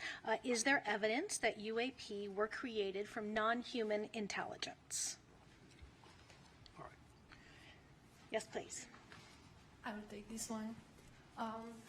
First and foremost, we are scientists, and we follow the scientific process, and I hope that the gathering here today showed a little bit of a glimpse on how the scientific process works. It's not a question that you can answer very quickly with yes or no, and we follow the data, right? So as scientists, we follow the data, we formulate hypotheses, we test theories, we follow the scientific process. The role of this panel has been to create a roadmap and a framework for how all scientists that are interested in this phenomenon can further study, can further collect data, can further formulate experiments, again, hypotheses, can test different methods, maybe even innovate on the methodology side of things, come up with new methods for how we can do basically science, but not just any kind of science, but the science of discovery and exploration, which is basically in the spirit of NASA. So just like Carl Sagan was saying, extraordinary claims require extraordinary evidence. We cannot make that kind of extraordinary claims at all for any kind of big subjects in science, whether it's UAPs, whether it's biosignatures, whether it's technosignatures. This question of whether we are alone in the universe is probably one of the largest questions that we've had in our history of science, in our history of humanity. And it's not one that we can take lightly. And that's why we need so many scientists and multidisciplinary and interdisciplinary teams to work together, and many organizations. So it's a process, it's a roadmap, and we work collectively on this. And we hope that within our lifetime, we will be able to answer this big question of whether we are alone or not, and also to better characterize this phenomenon, which is UAPs. So.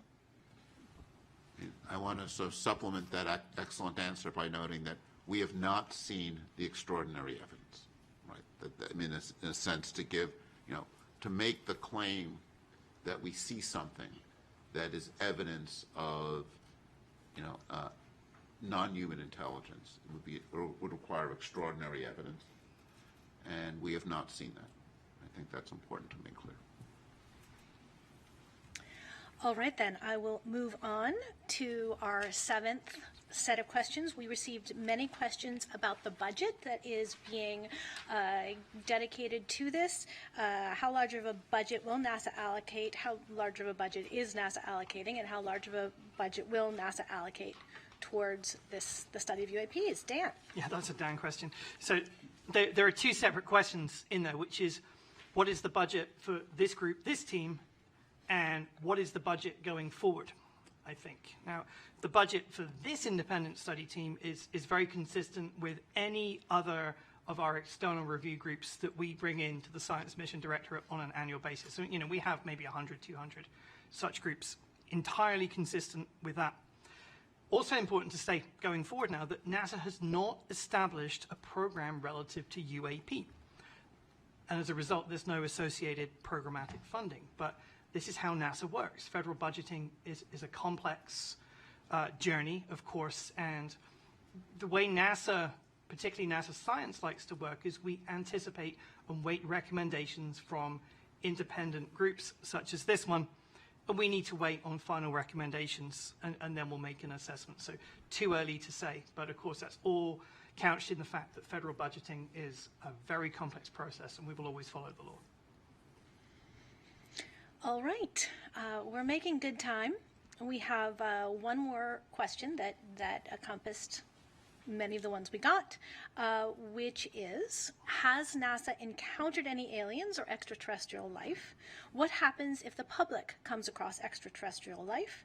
What would NASA do if extraterrestrial life was discovered? What would NASA study or do if extraterrestrial life was discovered? Now, I think it's worth making a distinction that when we talk about extraterrestrial life, we do have a study within NASA of astrobiology, which is not intelligent life necessarily. And so I invite you, as you answer this question, to make clear the distinctions as you are talking in terms of UAPs as well as any astrobiology work that we do.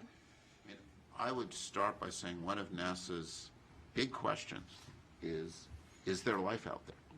Right, and a lot of what NASA's doing in its exploration of the solar system and beyond is focused on searching for life in any form, extraterrestrial life. I think one of the things we have learned in the past 20 years is planets are common. We knew, of course, about the planets in our solar system, but we now know there are lots of planets out there. So there are lots of potential environments for life. And I think one of the most fascinating questions is, do any of those planets host life? And that's something that NASA is trying to address in a host of different ways, whether it's probes that are landing on planets or designing missions that will look for signatures of life around other planets. So the search for life is a really important theme. We haven't found life beyond Earth yet, right? I mean, let's be clear about this. We haven't found it yet. But we're looking, and we're looking for it in lots of different ways. And, David was discussing technosignatures as one way that we can look both within our solar system and beyond. And there's a lot of different elements, I think, of this potential search. And, just to go back to something that was phrased in an earlier question, is NASA hiding anything about this? No. This is actually what, answering this question is one of the things that NASA as an agency is excited about. It's something that lots of scientists working with NASA are excited about is this question of, is there life out there? And I think one of the things that makes this question of are we alone such a central question, not just to the scientific community, it's a central question, I think, for the public. I suspect there are more people watching this than the typical episode of NASA TV, right? And this is something where we will have media coming to the press conference, because these questions touch on something that I think is really a deep question for humanity, is, are we alone in the universe?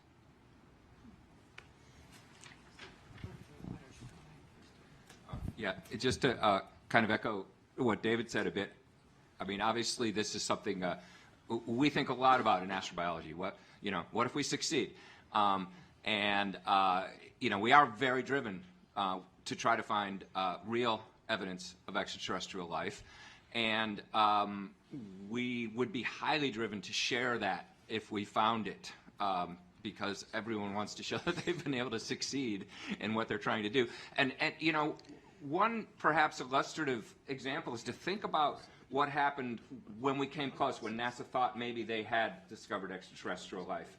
And a big event, actually, in the history of astrobiology was in the 1990s, when some scientists had thought that they had discovered fossils in a meteorite that came from Mars. And what happens is, you don't announce it immediately. You try to make sure you're right, because you also don't want to have false alarms and announce something and then you go, oops, sorry, we were wrong. That was a mistaken analysis. But what happened was, when the scientists were sure they were right, then there was a big, in fact, presidential press conference with President Clinton and NASA, and it was a big public announcement. And that's what would happen. If we discovered something, we would try to make sure we were right, and then we would very proudly and loudly let the public know about it. Thanks. We have just 1 minute left, so I'll let you finish up. Yeah, thank you. The only thing I wanted to add, I wouldn't at all liken it to alien or extraterrestrial life, but in astrobiology and exobiology, there is the exploration of our planet as an analog for what might be found on other worlds, and what is extreme cold, what is extreme heat, a volcano, a black smoker at the bottom of the ocean, what lives there, and how is that even possible? And things we still discover throughout our ocean might look alien to a lot of people, right? And we keep discovering new species of different things, whether they be microbes or algae or, charismatic megafauna, whatever they are. But there are synergies. I know there was an initiative years ago at NASA called Oceans Across the Solar System, and the idea was, could our own Earth's ocean be used and the life within it as an analog for what might be discovered elsewhere? So I think that's an example of a potential synergy of interdisciplinary science, research, observations, etc., collection of data and information gathering that could be useful in the future. Thank you all so much. I will hand it back to David Spergel, your chair.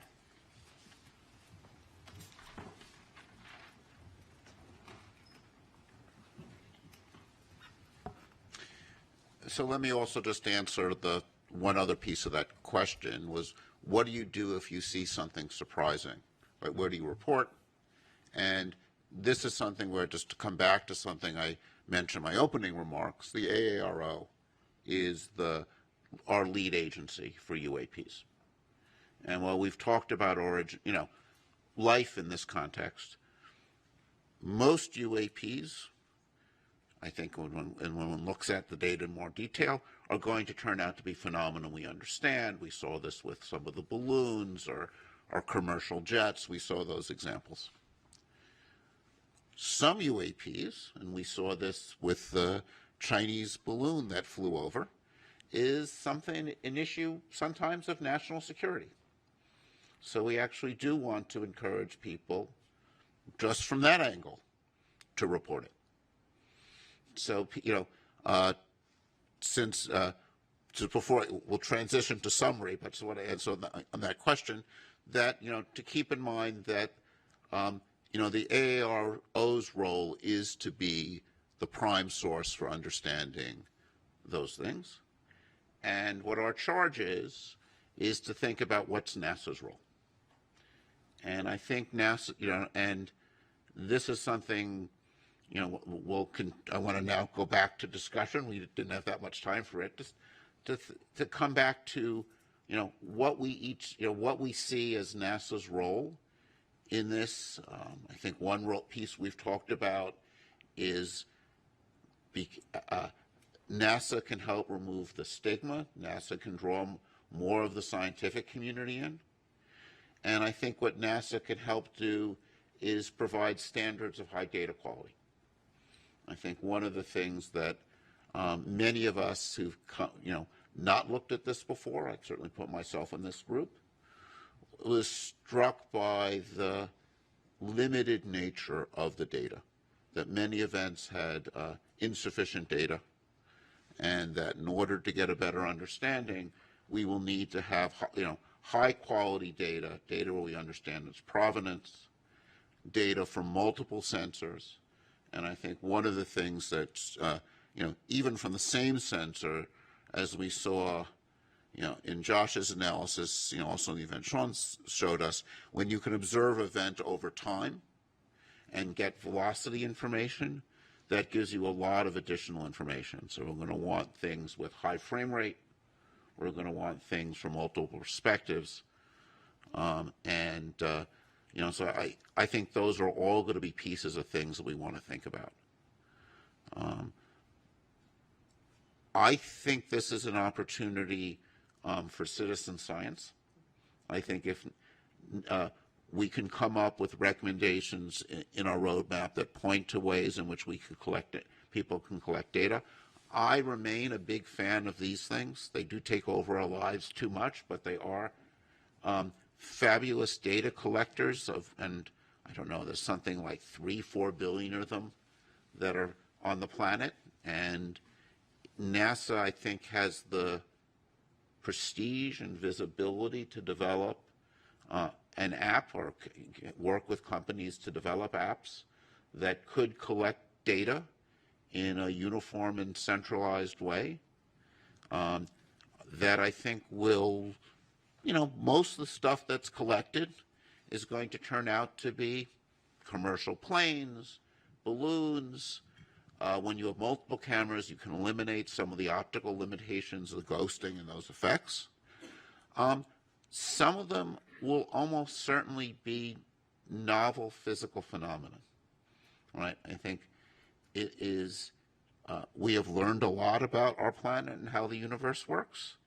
There's a lot we don't know, right? I think, as scientists, what is the most exciting thing is the surprises. And I think that there are things that continue to surprise us about our own planet. There's phenomena in our atmosphere and the ionosphere that we probably haven't seen yet, or perhaps we've seen and not noticed yet, right? And there's, I think, a long history in science when you look back and you realize that this discovery had a pre-discovery. So people had seen something before and were missing it. And those pre-discoveries were not of note, often because we had biases against seeing it, but often because there was limitations in data quality. And, one of the things I was taught is when you have a question you don't know how to answer, you start by getting better data. And, we're coming, I get to do the summary, and as the chair, I get to, summarize a conclusion. And we need better data, would be my takeaway. And we need more uniform data. And since I'm so proud of my haystack, we need to be able to understand what's in the haystack. And it's a lot more complicated than a haystack in a sense, right? It's got commercial planes, it's got, drones, and, I think the number of drones out there is large and growing and will be a continual source of confusion. We were charged to think about air safety. Understanding and characterizing, seeing what's going on with drones is also, I think, going to be an important air safety issue. So we'll need to, to understand the unknown, or to start to study the unknown. Another important piece is always going to be characterizing the known really well. And, you know, this is the part, I think, of a lot of science that seems dry and boring, but it's calibration and understanding the events you expect to see. You know, in thinking about this area, one of the groups of people that people talk to are particle physicists doing experiments at CERN, where they go through the effort of finding extremely rare events to find new particles. And in order to do that, you need to understand the standard predictions well.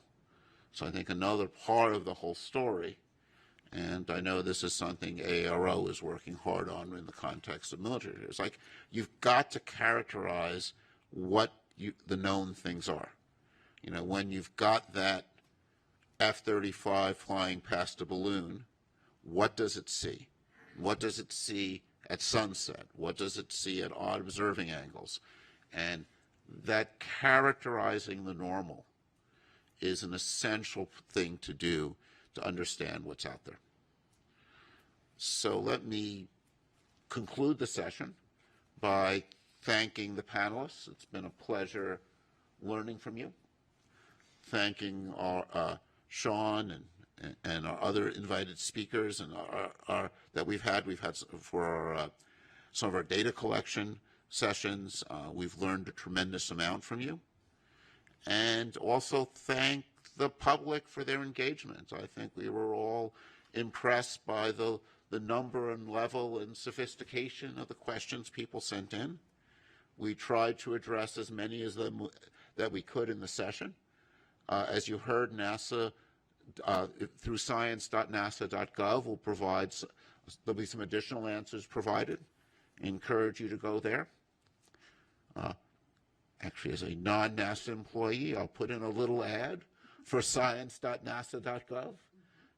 NASA does amazing things, and we're learning amazing things about the universe and our planet, and just encourage you to go there and continue to learn and continue to explore. So thank you all.